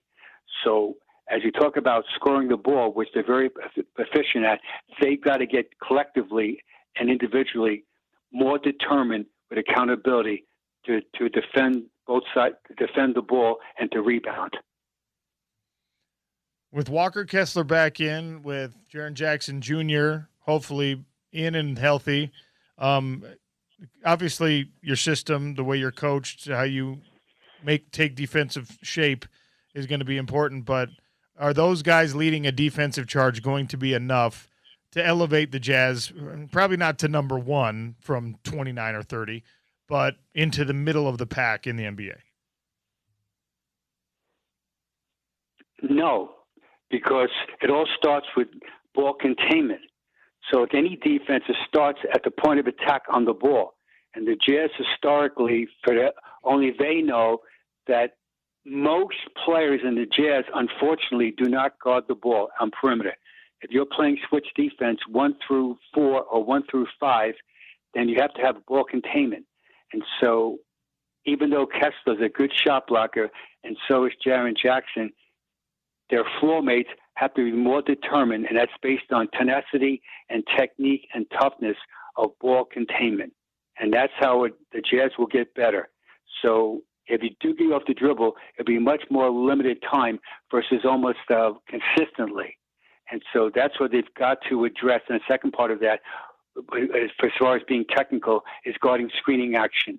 That you've got to be able to guard screening action by lowering your shoulder and by understanding the technique of how to stay body on body when a good shooter comes off a screen, like say someone like a Devin Booker comes off a white screening action, how you're going to guard it and what's the accountability. Gordy, what's your list today? My list today, Sean, as the season is over right now, I had to do this list. We haven't updated this since last September before the season started. Here we go. The NBA career leaders in most regular season triple-double games. So career triple-double games. What's a triple-double? A triple-double is recorded when a player registers 10 or more in 3 of the following 5 game categories. They are 1, points, 2, assists, 3, rebounds, 4, steals, and 5 block shots. Prior to the 1974 season, the NBA did not officially record steals or blocks. So here we go. The top 10 career triple-double leaders. Number 10, this guy's injured this year, Sacramento Kings. However, he's 10th all-time. Domantas Sabonis of the Kings has 68 triple-doubles career. Number 9, Wilt Chamberlain has 78. Number 8, James Harden, 82 career triple-doubles. Number 7, Luka Doncic, 90 triple-doubles. Number 6 all-time, Jason Kidd, 107. Number 5, he plays for the Lakers, LeBron James, with 125. Number 4, the Magic Man, Magic Johnson, with 138. Number 3 all-time, the Big O, Oscar Robertson, with 181. Number 2, he plays for the Denver Nuggets this season. He had 34 triple-doubles in 65 games. He has a career total, as we speak right now, of 198 career triple-doubles, and the number 1 player in the NBA history with the most triple-doubles is Russell Westbrook with 209. Quickly, what about Jazz basketball?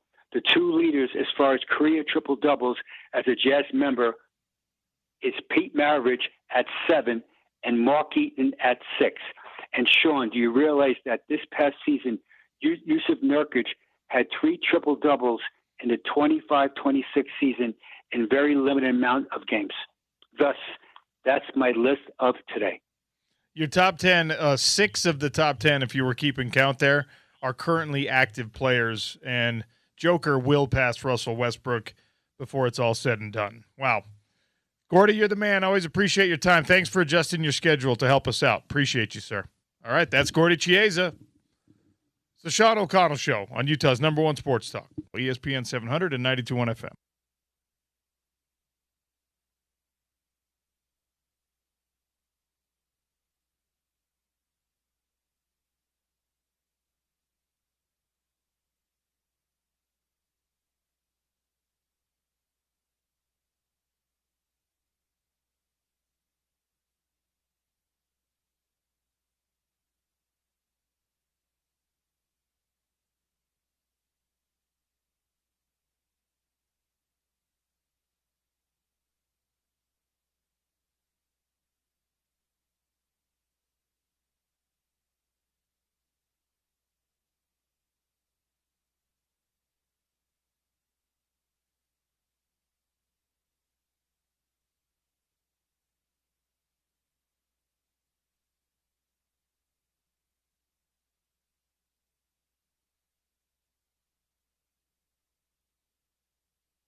Valley Plumbing, Heating, and Cooling.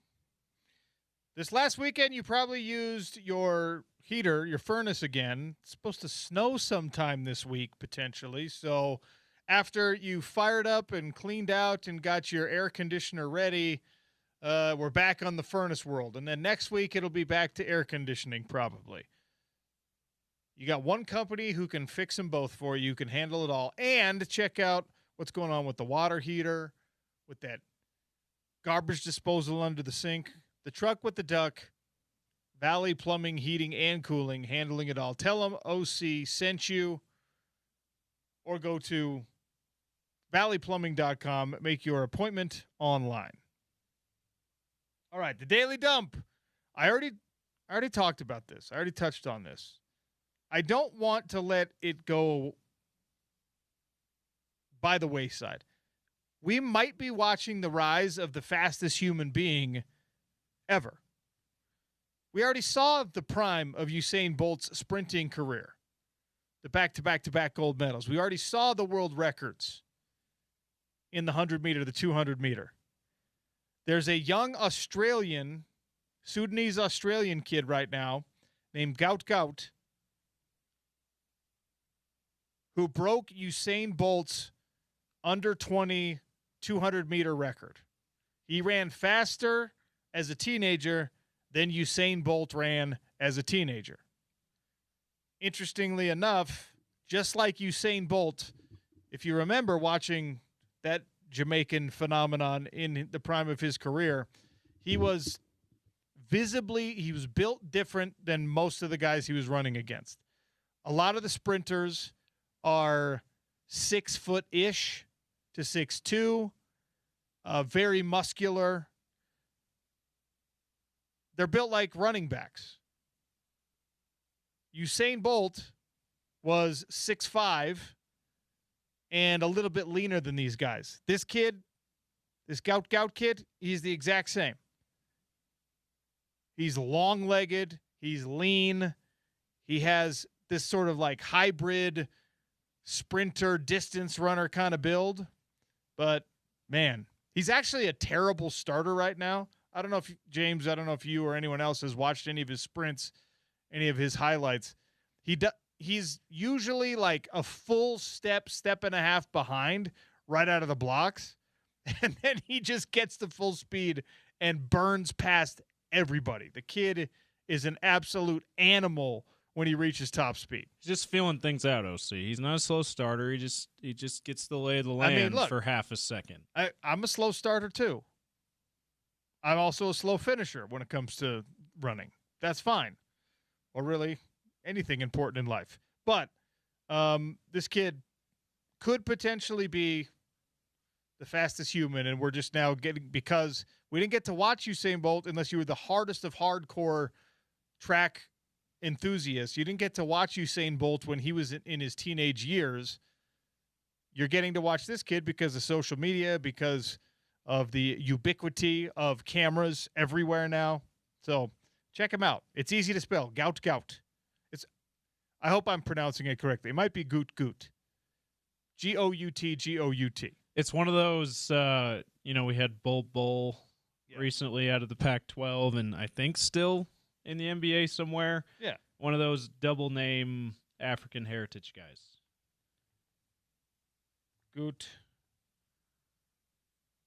18 years old at the Ipswich Grammar School. 19.67 in the 200. That is fast. Faster than Usain Bolt. All right. James, can we do a tank race update with the final tank race update? The tank race results, if you will, now that the Utah Jazz season is completed? Yeah, NBA regular season officially over. Jazz season, of course, included in that. Here's how they finish, OC. Tied for fourth. Now, this was in some not insignificant doubt. I'm not going to say serious doubt, but some non-insignificant doubt here Friday night. So I went to the game Friday night. It's the season finale. There's always fun, like, fan appreciation stuff in the home, not the season finale, the home finale. There's even some stuff for places that we get access to as media that you benefit from because it's fan appreciation night a little bit. So the home finale is always fun, even if the team's bad. So I go there. I'm not sure how it's going to turn out because the Grizzlies also are bad, right? Neither team wants to win. Brian Windhorst on Get Up called it the Super Bowl of tanking, tongue in cheek. The Jazz it exceeded expectations because not only did the Jazz win, OC, they won by 45 points and they scored 146 on the Grizzlies. And this is like the two NBA there were two players that played for the Jazz that were on the opening day roster. That's that's Cody Williams and Ace Bailey. Okay, everyone else are like Bez Mbang, who had a triple-double. Okay, Conchar, who was in the Jaren Jackson Jr. trade. He's a veteran who's been in the NBA for a little bit now. And then just a bunch of other guys that you only know if you've been following this team recently. 146 to 101. So I'm like, okay, well, they're going to be fifth. Not so fast, my friend. The Kings also beat the Warriors. It was like an 8-point game. I don't know who played for the Warriors or not. But the Kings also win. So it's a tanking miracle. Both teams win. So the Jazz do end up tied for fourth to end the season. Thank you, Kings, for winning on a night that the Jazz won by 45. The tiebreaker will be determined by a random drawing in Secaucus, New Jersey. That's how they break the ties in lottery odds. It has nothing to do with season records the way that you think of like breaking ties in playoff teams. And nothing to do with any of that. They just do a random drawing. Might as well be a coin flip. Last year that took place April 21st, so I expect we'll hear the results of that random drawing soon, Jazz fans. If the Jazz get fourth, they'll have a 12.5% chance at the number one pick, and more importantly, they'll be guaranteed to keep their first round pick.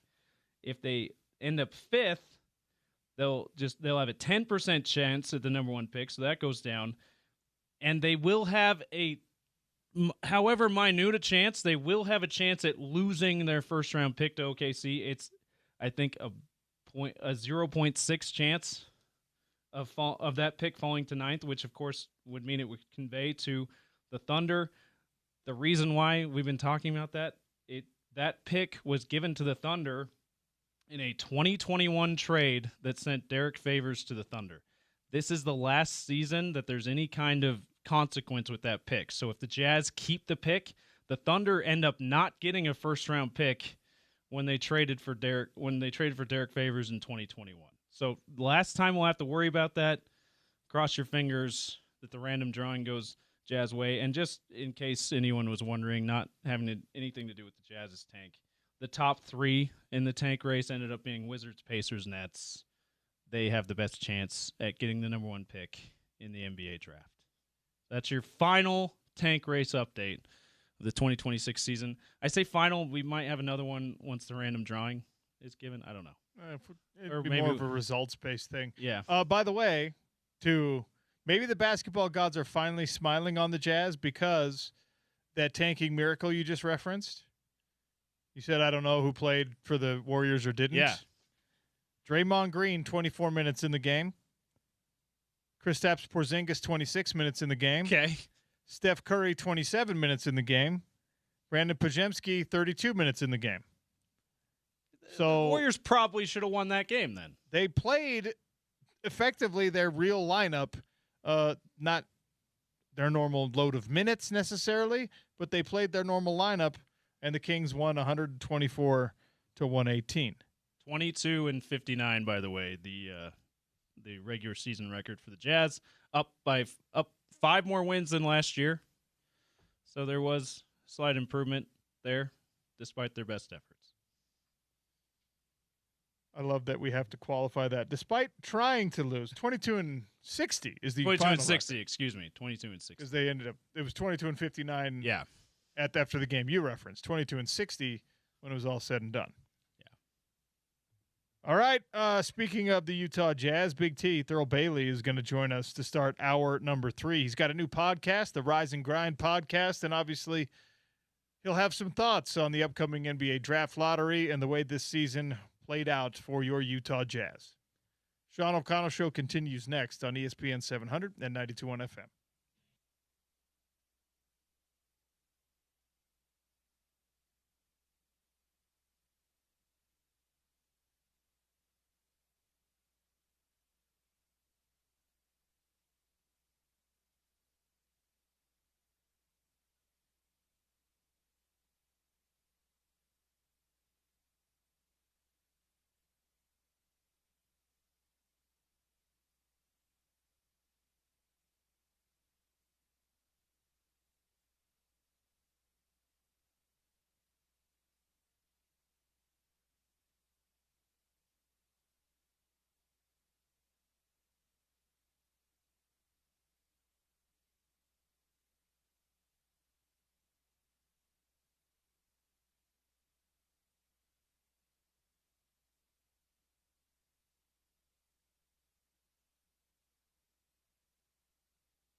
You're tuned to the Sean O'Connell Show from the Murdoch Chevrolet studio of ESPN 700 and 92.1 FM.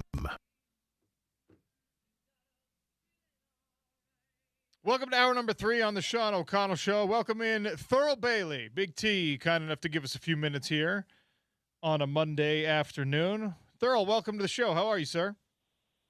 I'm doing well. I need to apologize in advance because you're going to hear some announcements from the airport here in LA. That's that totally might be fine. louder than my voice, so. That's 100% fine with me. I spend enough time in airports to know there's nothing you can do to control that. I know you did. Rise and Grind podcast, launching this thing. Before we get to any discussion on the NBA and this Utah Jazz team and their place in the upcoming lottery, why the Rise and Grind podcast? Tell me your vision for this thing and launching it now. Well, I wanted to celebrate the power of things like perseverance and passion. I mean, I think all of us want to succeed in something. And in today's fast-paced world, a lot of people are searching for that motivation and that guidance to try to navigate their challenges they face, whether it's their careers, their personal lives, their health journeys.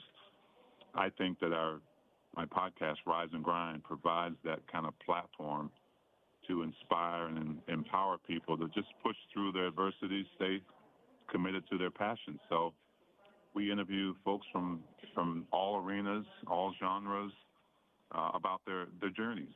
The journey is important. And so we've got some really good stories. And the first episode that we launched about 3 weeks ago is just me and my journey and my story, just to kind of set things off. And so it's a diverse group of interviews, and it's fun and informative, and I'm excited to for people to listen to it. Find Rise and Grind wherever you find your podcast. Thurl Bailey with a new project All right, let's talk a little NBA basketball. Let's first start with this Utah Jazz team coming off another 60-loss season, but not one without promise, right? They had to manipulate the lineup pretty heavily down the stretch because the group of young guys that are starting to come together early in the season looked like they had a little competitiveness to them. They looked like they had a little bit of pluck, and maybe that the chemistry was improving in a way that was going to play this team out of their preferred lottery position, which, of course, tanking sucks. We know that it's just a product of the system right now in the NBA. But big picture, what do you think of this Utah Jazz roster before we get to the next draft and, the young guys that have really started to come into their own? Well, I think Ryan and Ashley have shown that, this organization is ready to take that next step forward with all the assets that we've acquired, and the possibility of getting a high draft pick. The Jaren Jackson Jr. trade was huge. I mean, probably the biggest trade in the NBA as far as bringing up that type of player into Will Hardy's system. And if you can imagine, I know you've already kind of run it through your head of what that core could look like. I'm sure Jazz Nation they've all done that now with Lowry and Jaren Jackson Jr. and then the emergence of Keontae George and then Ace Bailey's growth, Walker Kessler's potential situation there in the middle. I mean, I think the opportunities are endless, but I think the core of the team is set, and what was allowed to happen, I think, towards the end of the season is for the other young players that try to cement their roles in that rotation. And Kyle Filipowski, for one, has really come along, and he needed those minutes to try to get his game to that next level. And, guys like Bryce Sensabaugh, the same. So I'm excited. I know Jazz Nation is. You just mentioned it. As we project and we think of, what's it going to be like when you've got, these three towers, big guys, a front court with some real size, if you can get a healthy Walker Kessler and a healthy Lauri Markkanen and Jaren Jackson Jr. all out there together.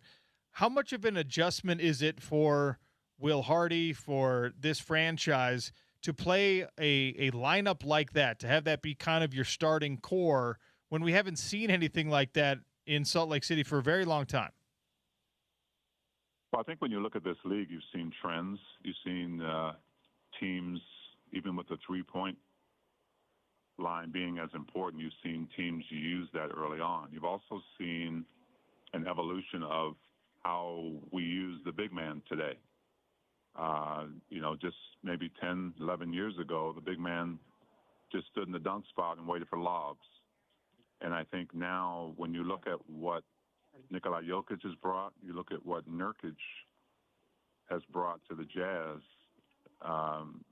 you can run your offense through those guys. You can set great screens, and you've got bigs who can stretch the floor now. So I think the league is really trending more towards rim protection and paint protection.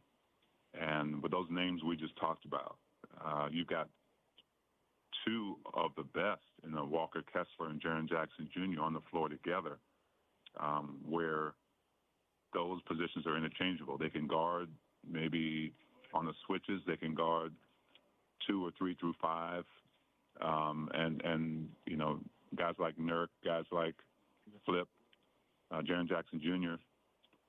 can even stretch the floor and play the mid-range. So I think it could be something that could start, a new trend. I think Will Hardy's just a brilliant coach, and he and his staff, their schemes that they devise offensively, I think we'll have a lot of options to it, especially when you have a 7-footer like Lowry who can come off screens and put the ball on the floor. But the main focus, I think, for that team, as Will talks about, is the defensive side, because you're not going to shoot great every night, but if your defense can hold court and you can keep the other team from having those runs, you got a shot. How difficult is it going to be for everyone, top to bottom in the organization, to flip the switch? You're turning on the lights and saying, now we're going to really try to compete. We all understand the exercise we've been going through these last 4 years, trying to maximize draft position, and, guys have convenient surgeries and things like that. But now you're going the completely opposite direction beginning game one next year. How difficult a switch is that to then build winning habits after deliberately losing a bunch of games? I wouldn't say deliberately losing. Yeah, I don't. I mean, as a player, if I'm out on the court, I'm playing. I'm trying to do my job the best I can. So, when I hear that, I frown a bit because our fans are astute. I mean, they know what position we're in. But if you're saying the players who are on the court don't go out to compete,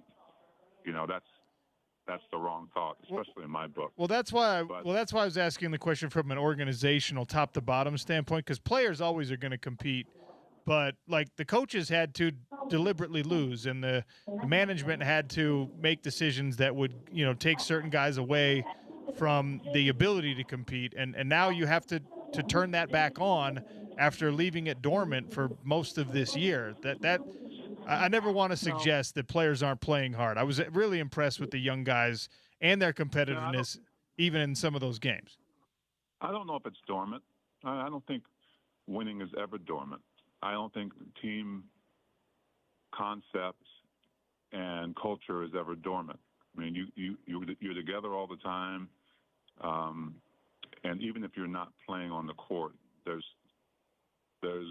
the buy-in to the future. So I think that it's not going to be difficult. It's not going to be difficult for the team to put their best out there, their healthy best out there, and win. I don't think there's a switch. I think there's a new season.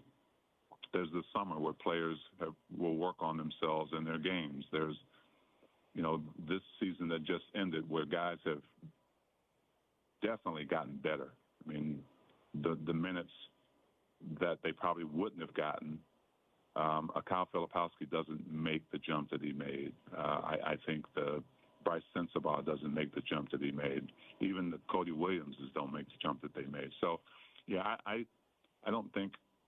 I mean, maybe that question is better suited for Austin Ainge or Danny Ainge or Justin Zanuck. But from my standpoint, I don't think there is a switch. I think you start a new season and you get everybody healthy and you go day one. Or you start this summer, really. But, yeah, and there's no guarantees, right? There's no guarantees you're going to make the playoffs. But I think with everything that you can see on the horizon, I don't think you have to think that it's been a dormant thing. I think the NBA season is what it is. You know what's coming and you prepare for it.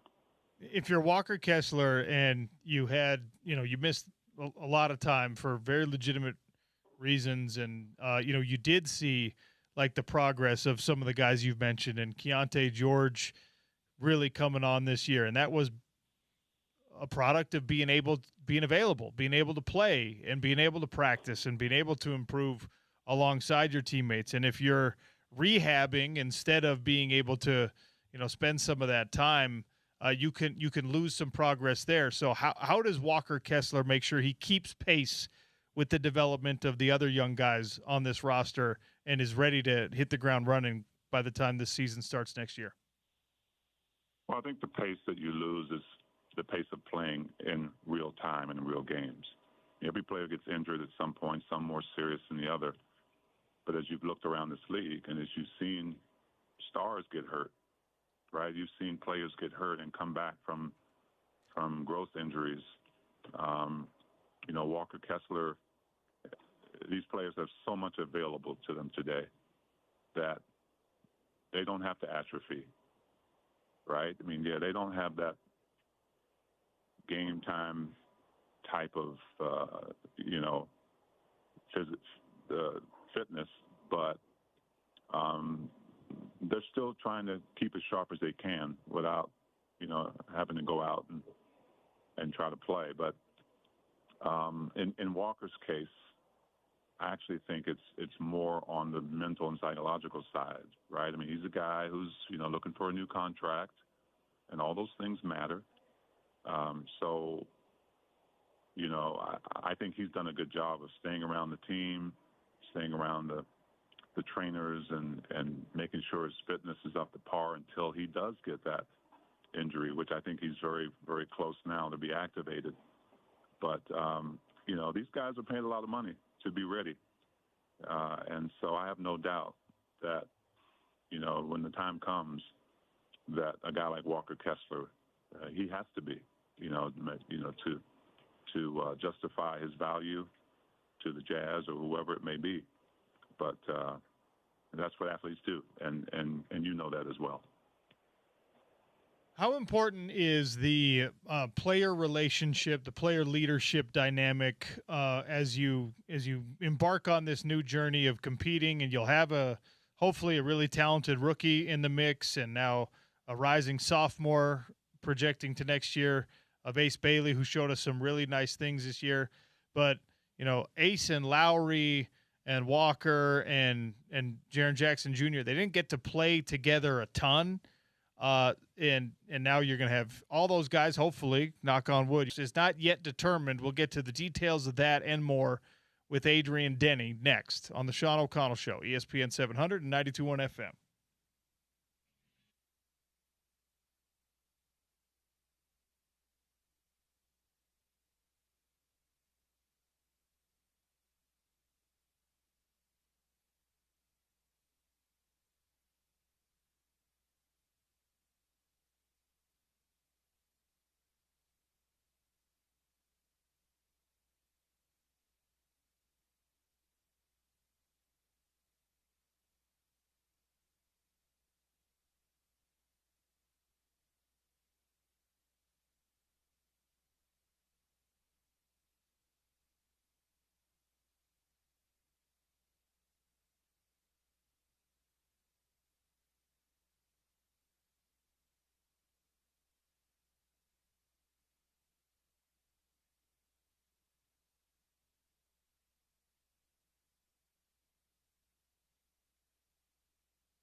You're listening to the Sean O'Connell Show from the Murdoch Hyundai Studio of ESPN 700 and 92.1 FM.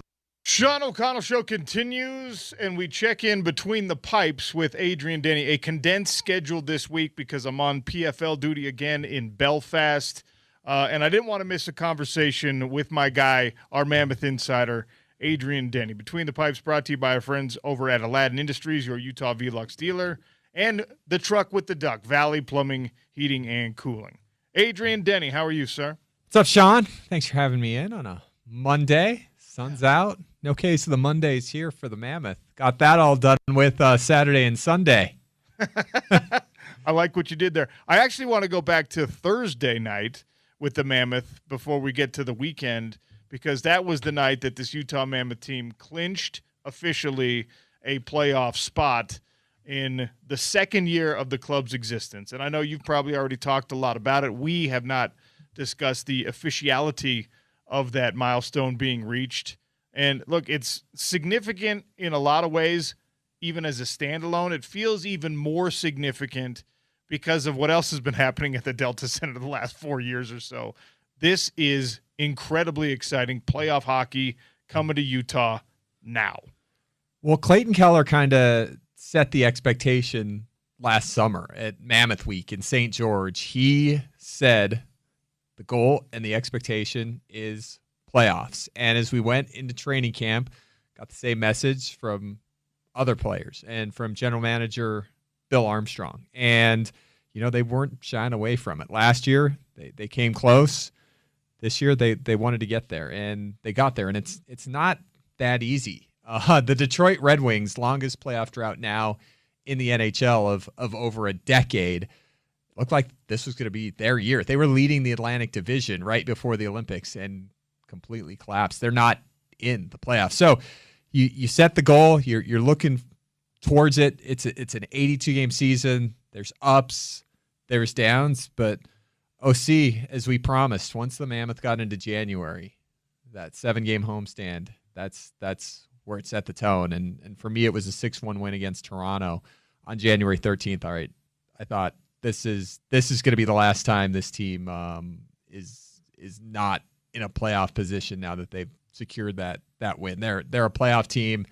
They're moving forward. We're going onward here. And they've been in a playoff spot for all but about 24 hours since then. It was late January, a Sunday night to a Monday night, and they've had the first wild card spot since February 2nd. So they're there. So we see it, right? Okay, playoffs. And then you get to Thursday morning, and we get a text. If the Mammoth win tonight in regulation and Anaheim beats San Jose, it's official. And you're thinking, okay, well, that's possible. Sure, let's go do it. Maybe even likely. Yeah, and then the Mammoth jump up early against Nashville, lead from tape to tape, and at the second intermission, they're ahead.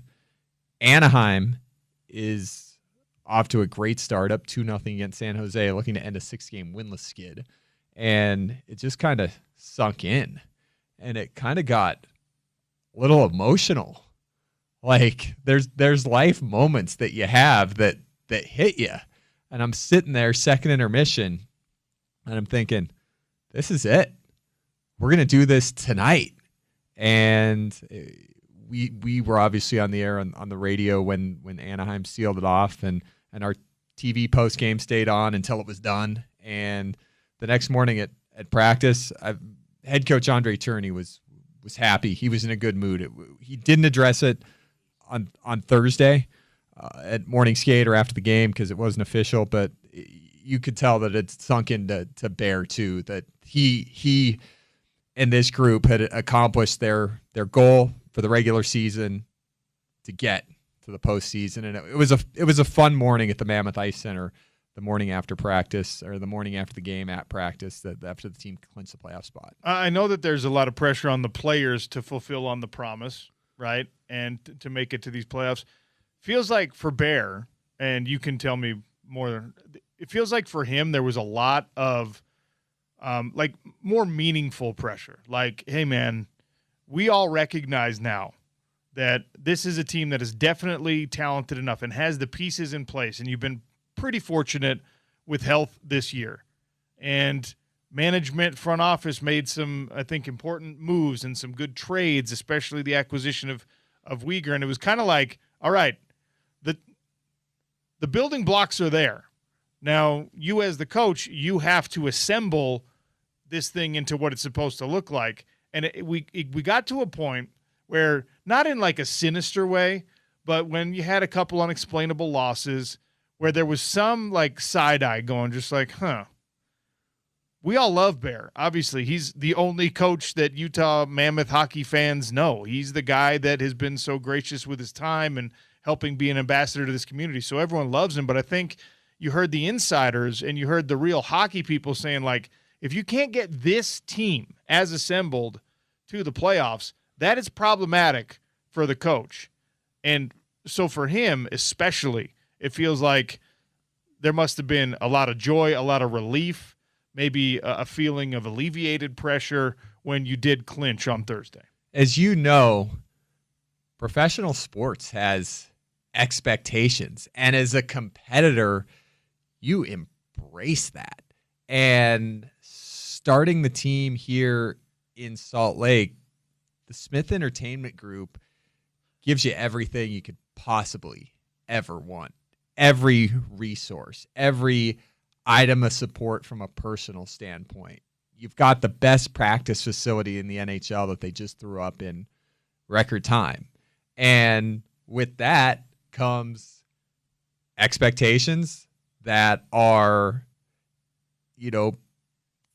that are implied, right? And as a head coach of a team, you realize that, and you would 100% rather have that than be scrapping along, trying to piece things together and, hoping that things are going to work out. When you've got everything that has been, laid out for the Mammoth, and you're coaching that team, and you just got Mackenzie Uyghur, and you've got veterans that they've pieced together to help in these playoff runs, you would want nothing more. But yeah, there's pressure.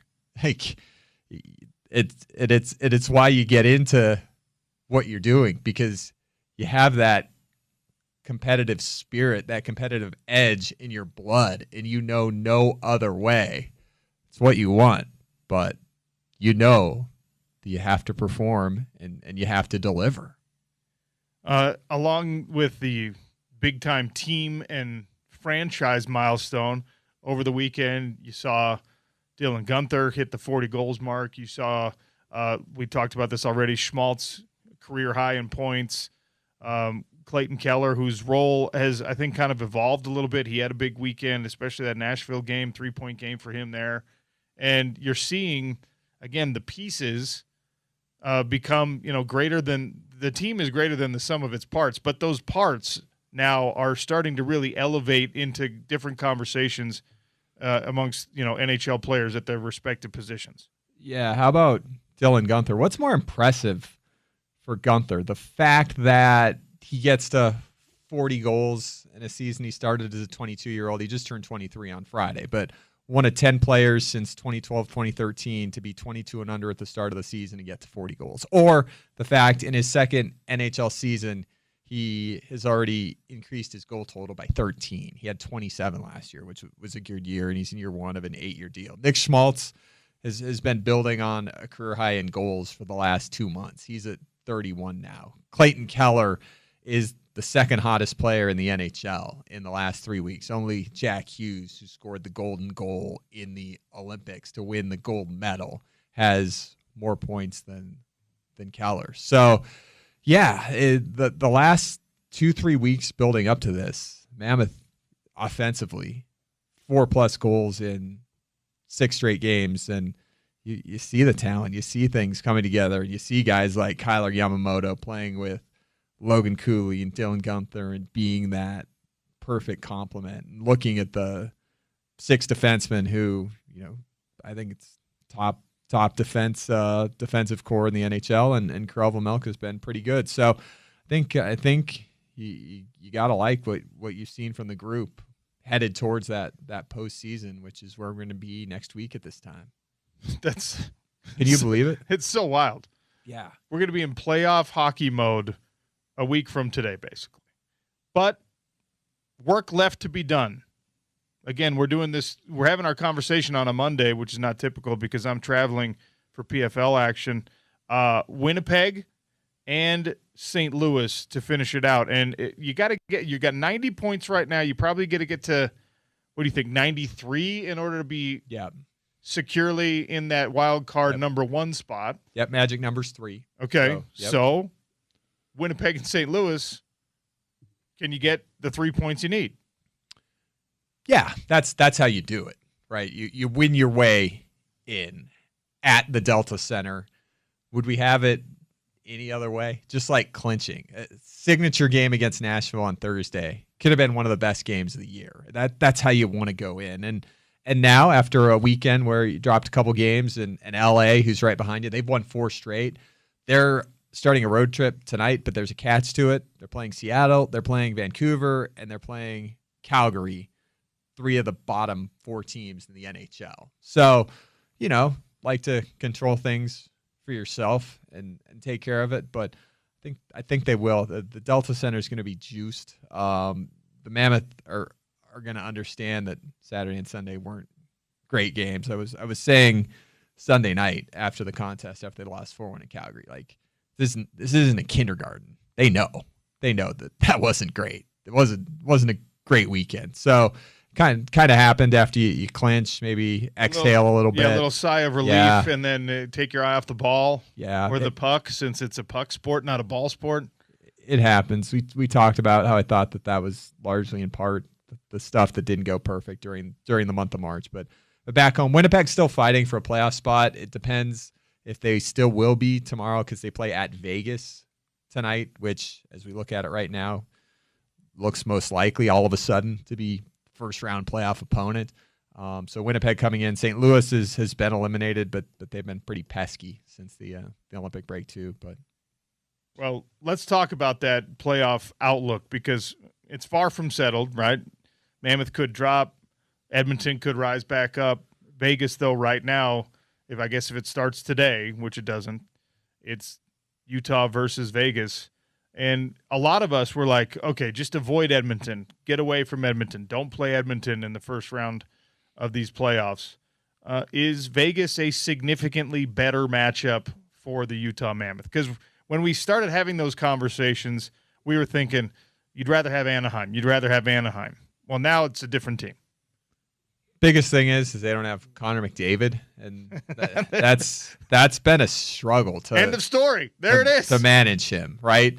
The Mammoth have beaten Vegas. They had to outscore Edmonton to beat him for the first time ever last week, which is not the recipe you really want in a 7-game playoff series. That's a lot. Yeah, you don't want to have to play overtime hockey night after night against Connor McDavid and a returning Leon Draisaitl. Though we may want to look at some videotape from Saturday in LA when the Kings shut out the Oilers by a count of 1-0. Not really sure how that possibly happened, but it allowed Vegas to take over first place. Mammoth have had success against Vegas. You want that matchup, I think, for a number of reasons. Number one, no Connor McDavid, as we talked about.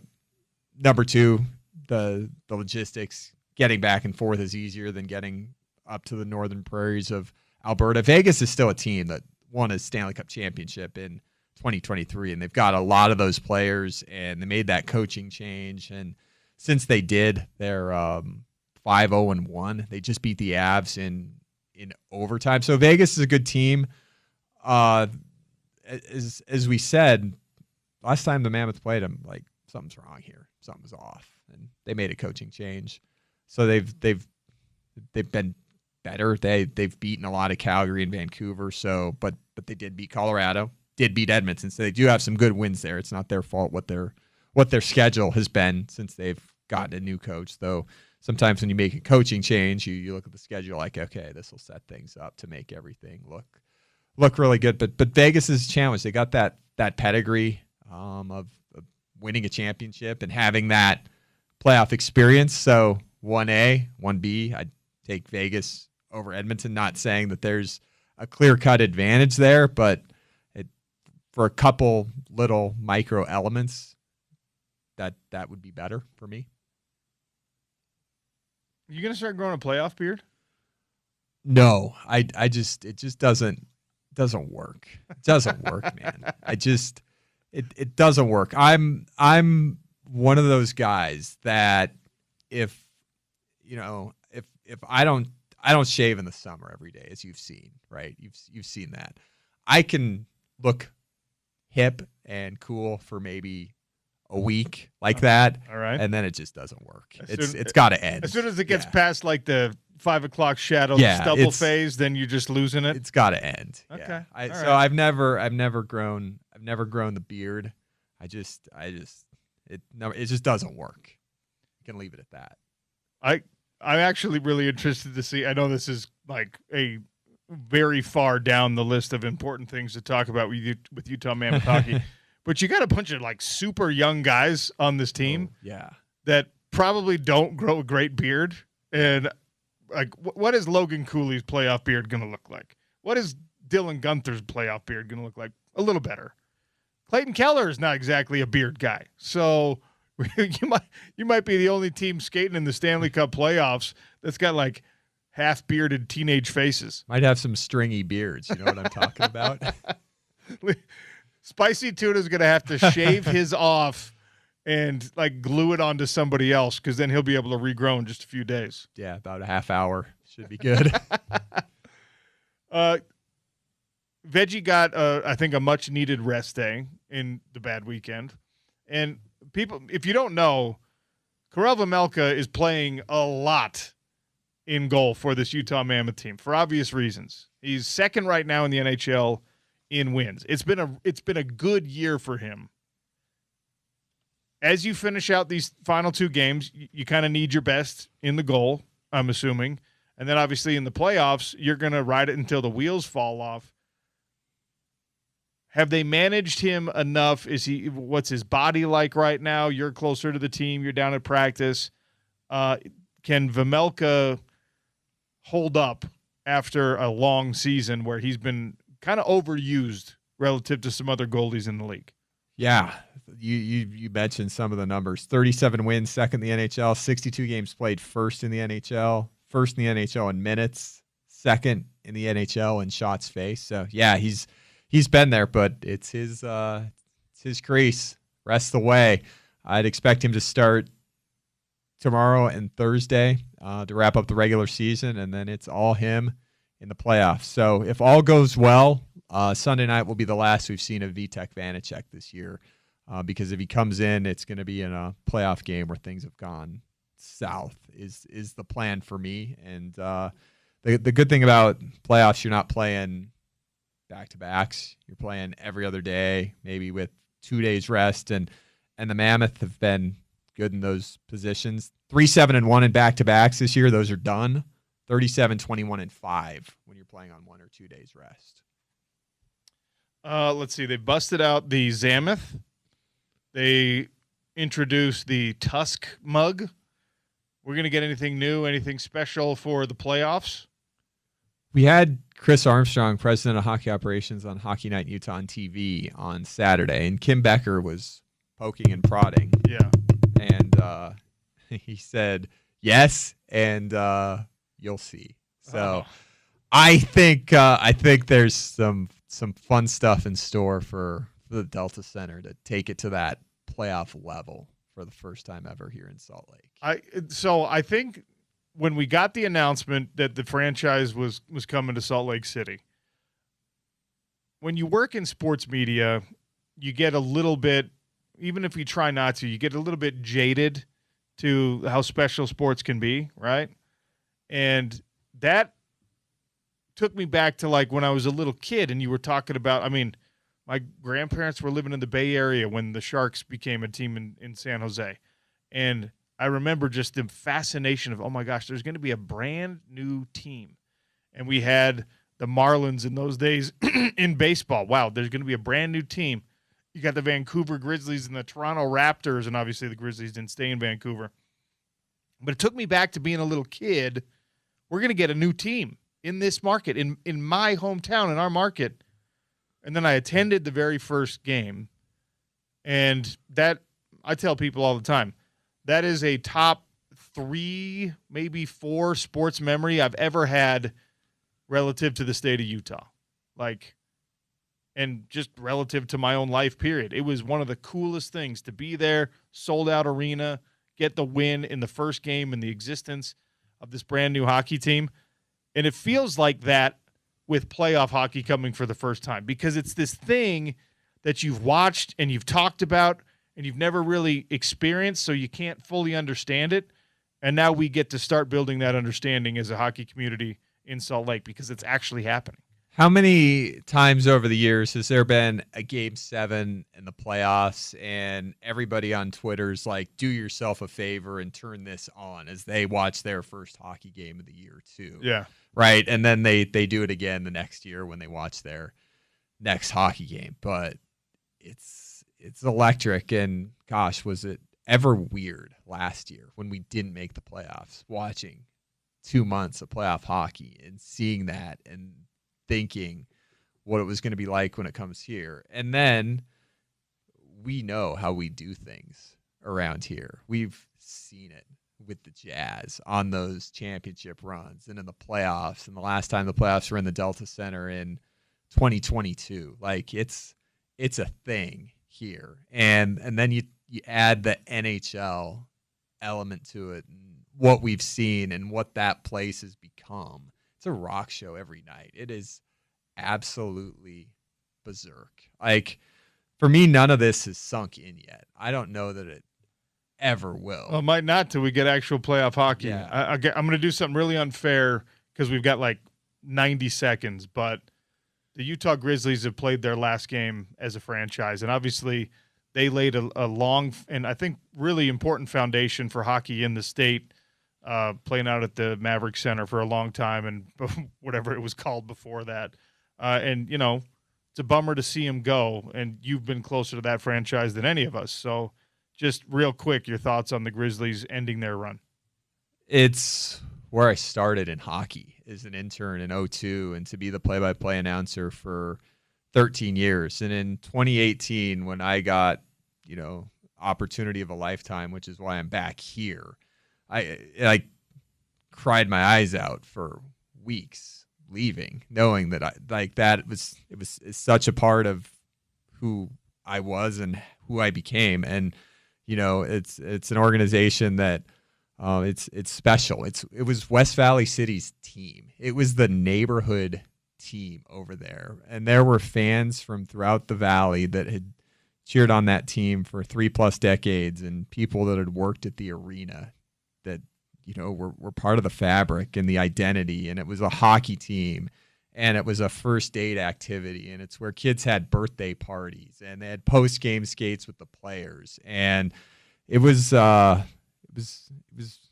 great thing. And I, you know, when I left, I'd always followed the team, and I just loved cheering on the Grizzlies. And for my family here in Salt Lake now, going to a Grizzlies game on a Sunday, I was there with my niece and nephew and my brother on Friday night to say goodbye, the last night that I could make it to a game.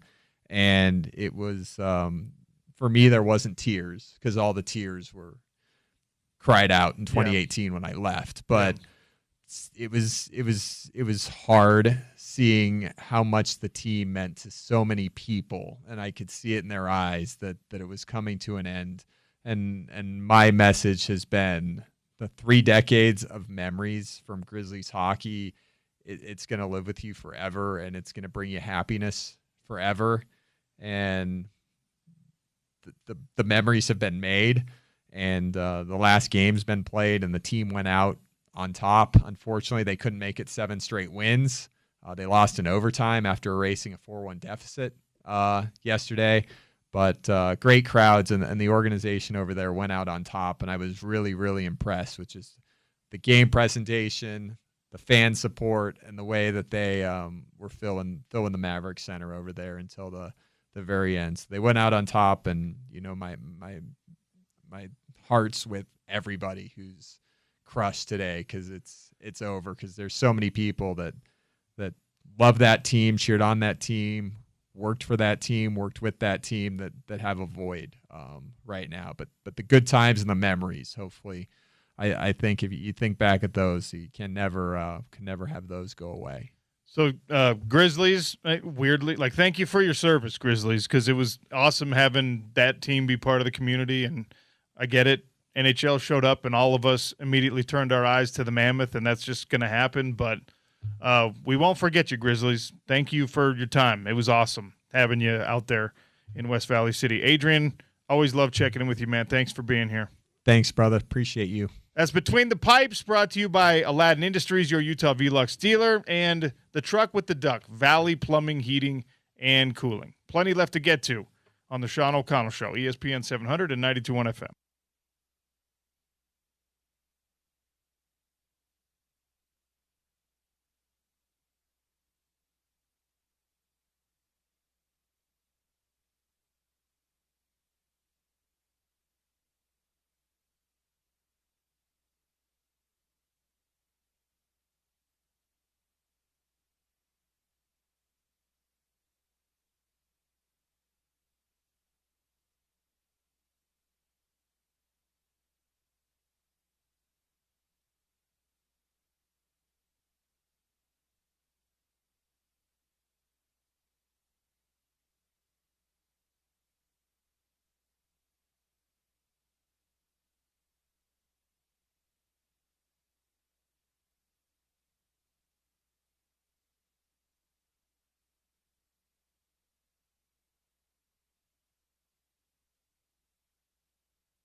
I have 2 tickets to Zach Top, July 9th at the Utah First Credit Union Amphitheater. Zach Top.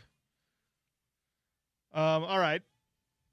Earlier in the show, Gordy Chiesa joined us, and he told us who the all-time Utah Jazz leader in triple-doubles was.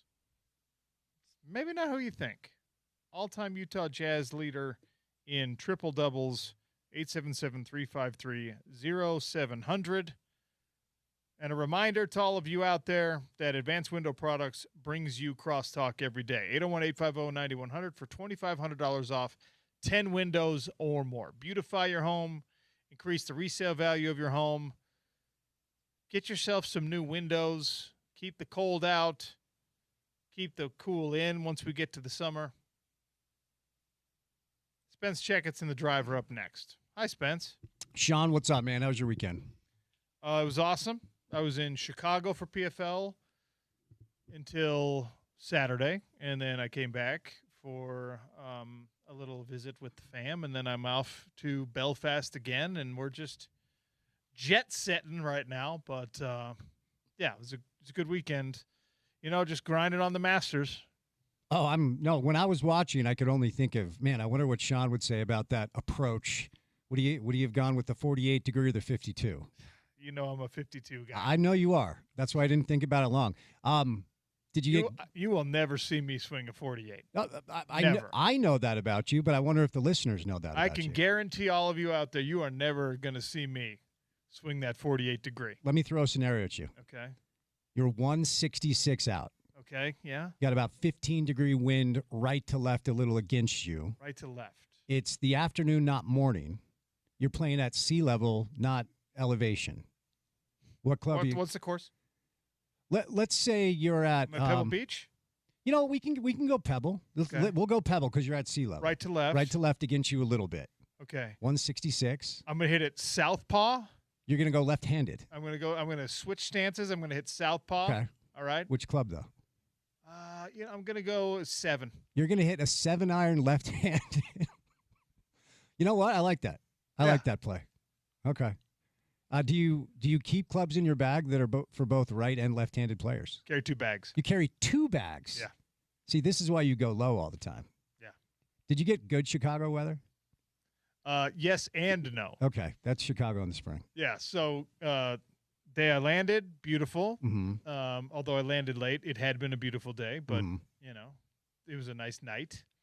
And then the weigh-in day, fighter meetings day was forecast to be about 55 degrees, ended up being about 42 degrees. Okay. Went out to the Cubs game anyway. Oh, good. Good for you. Toughed it out at Wrigley, which was awesome.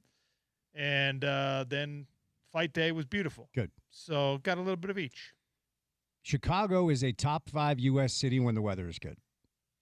Yeah, I like Chicago a lot. I have family there, and a lot of great memories in Chicago. The Riverwalk, all that stuff. It's a cool place. Yeah. It's nice. Yeah. Can I ask you something about my world? What do you got? Did you see the highlights of the UFC fight this weekend, the title fight, where Carlos Ulberg won the light heavyweight championship after tearing his ACL? I did. Yeah, that video was making the rounds. That's wild. If you haven't seen it, even if you're not a fight fan, go watch it. Yeah. Carlos Ulberg, who is this big, strapping, handsome kid, Samoan kid who lives and trains in New Zealand, fighting Yuri Prochazka, who's like a modern-day samurai, this insane Czech guy. He's wild. And he tears his ACL, visibly compromised leg, for minutes in the round. And his opponent does not pounce and try to kill him. Yeah. He's just like, all right, well, we're still just going to fight how we've been fighting. Mm-hmm. And the only way you can lose in that moment is wading into the pocket against the now wounded animal. And that's exactly what happened. So Carlos Ulberg is the new light heavyweight champion of the UFC on one leg. Do you think the guy was aware that he was hobbled? 100%. He had to be, right? Yeah. That's what and he's was a weird confusing. guy, so he's like, I wanted to show mercy because, we're both warriors, and everyone else is just like, nope, that was dumb. Oh, yeah. And the guy who tore his ACL, he said he's poly, right? Yeah. Yeah. I mean, come on. You got to attack. Because if there's a group of folk that can get by with a torn ACL and still knock your head off, it's the polys. As I always say, when the simulation ends, when the aliens invade, when the zombie, I'm rolling with them, man. You can find me over there with them. The rest of you, we're going to be the last group alive. That's a good idea. Yeah, you got to pounce. Yeah, that video was making the rounds. Didn't watch the entire fight, but these days, stuff like that, the algorithm feeds it to you. Yeah, fed it to me too. Our fights were at the same time, so I didn't see it, and then I did see it, and I was like, holy cow. Yeah. That's really something. Yeah. 22-60, the final record for the Utah Jazz. They just missed the playoffs again. They're just, final day, lost to the Lakers, probably cost them a playoff spot. Yeah, this is it. 4 years. How the math looked for me. Yeah, I mean, they were eliminated about 4 months ago. 4 years of a clunky at times decision-making process to try to get this thing back where it needs to be. But you can see that it's crystallizing a little bit. What's realistic to expect for them next year in a conference that has, Oklahoma City and San Antonio for a while are going to be on their own tier, and then Denver's still going to be good. Yeah, as long as Jokic doesn't go drink beer and racehorses and wants to play basketball, they're going to be fine. Houston gets Fred VanVleet back next year, so they're going to be tough. I think the Lakers are going to let LeBron walk and start to rebuild around Luka and Austin Reeves. If they make the play-in, to expect them to go top 6 after being bottom 2 or 3 is tough. I think if they make the play-in next year and win 45, 48 games, and I think 48's even. I think 45 is probably peak. But at least they're going to be front-facing and serious about trying to win. I think people will be over the moon about a play-in team next year. Yeah. Yeah, you hear some of the propaganda from media members that work over there like, hey, outside of San Antonio and OKC, we're right there. No, that's not. We don't know if Jaren Jackson Jr. and Larry Marketing can play together consistently. It looked really good in 3 games. We got to see what the draft asset turns into. If they can get a top 4 pick, add one of these top 4 young kids, I think they're going to be a lot of fun to watch next year. And guess what? You get to hold your breath for that draft lottery to play out the way the Jazz wanted to.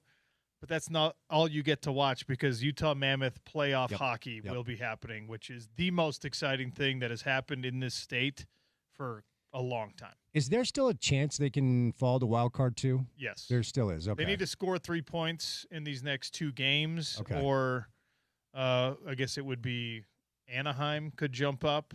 But, I've got a lot of trust in them finishing out the right way because they've been finishing out the right way. So wild card 2 gets Colorado. Yeah. Wild card 1 probably gets Edmonton, maybe probably Anaheim or Vegas. Oh, Vegas is now the favorite. If things go like if it started today, it would be Vegas. Well, that's obviously who you want. You don't want Connor McDavid. No, you don't. And even though you just beat Edmonton, you still don't want to have to face him in a 7-game series. Yep. Vegas is a good team too, but you're in the playoffs. You're not going to get any easy outs. So, Vegas would be nice. Well, and if they could somehow get Anaheim or Vegas and get an upset in the first round, because one of the conversations we've always had since the team came here is who is their rival. I think in hockey, rivals are determined in playoff matchups. And if you could get Colorado in like the second round or maybe the Western Conference Finals, see, that's where I start to see like the birth of what could turn into be Utah, Colorado, NHL rival. But you got to start meeting each other in playoffs. Just like the University of Utah versus University of Colorado rivalry, it is organic. It's a good comp. And robust. Was not forced down our throat at all. Excellent comp. All right, stay tuned for The Drive with Spence Checketts. Thanks for listening to the Sean O'Connell Show. We'll have some best ofs tomorrow. Bill Riley is going to join the show later in the week, and then Friday it'll be Rich Eisen. Bear with me. This is the only Thursday PFL event that happens to be overseas, so it requires some tomfoolery. Big thanks to James, to Gordy, to Adrien, Denny, to Thurl Bailey, to Ari Temkin, to everyone who adjusted to my schedule this week, and to all of you out there listening. We'll be back as soon as we can. It's the Sean O'Connell Show, ESPN 700 and 92 on FM.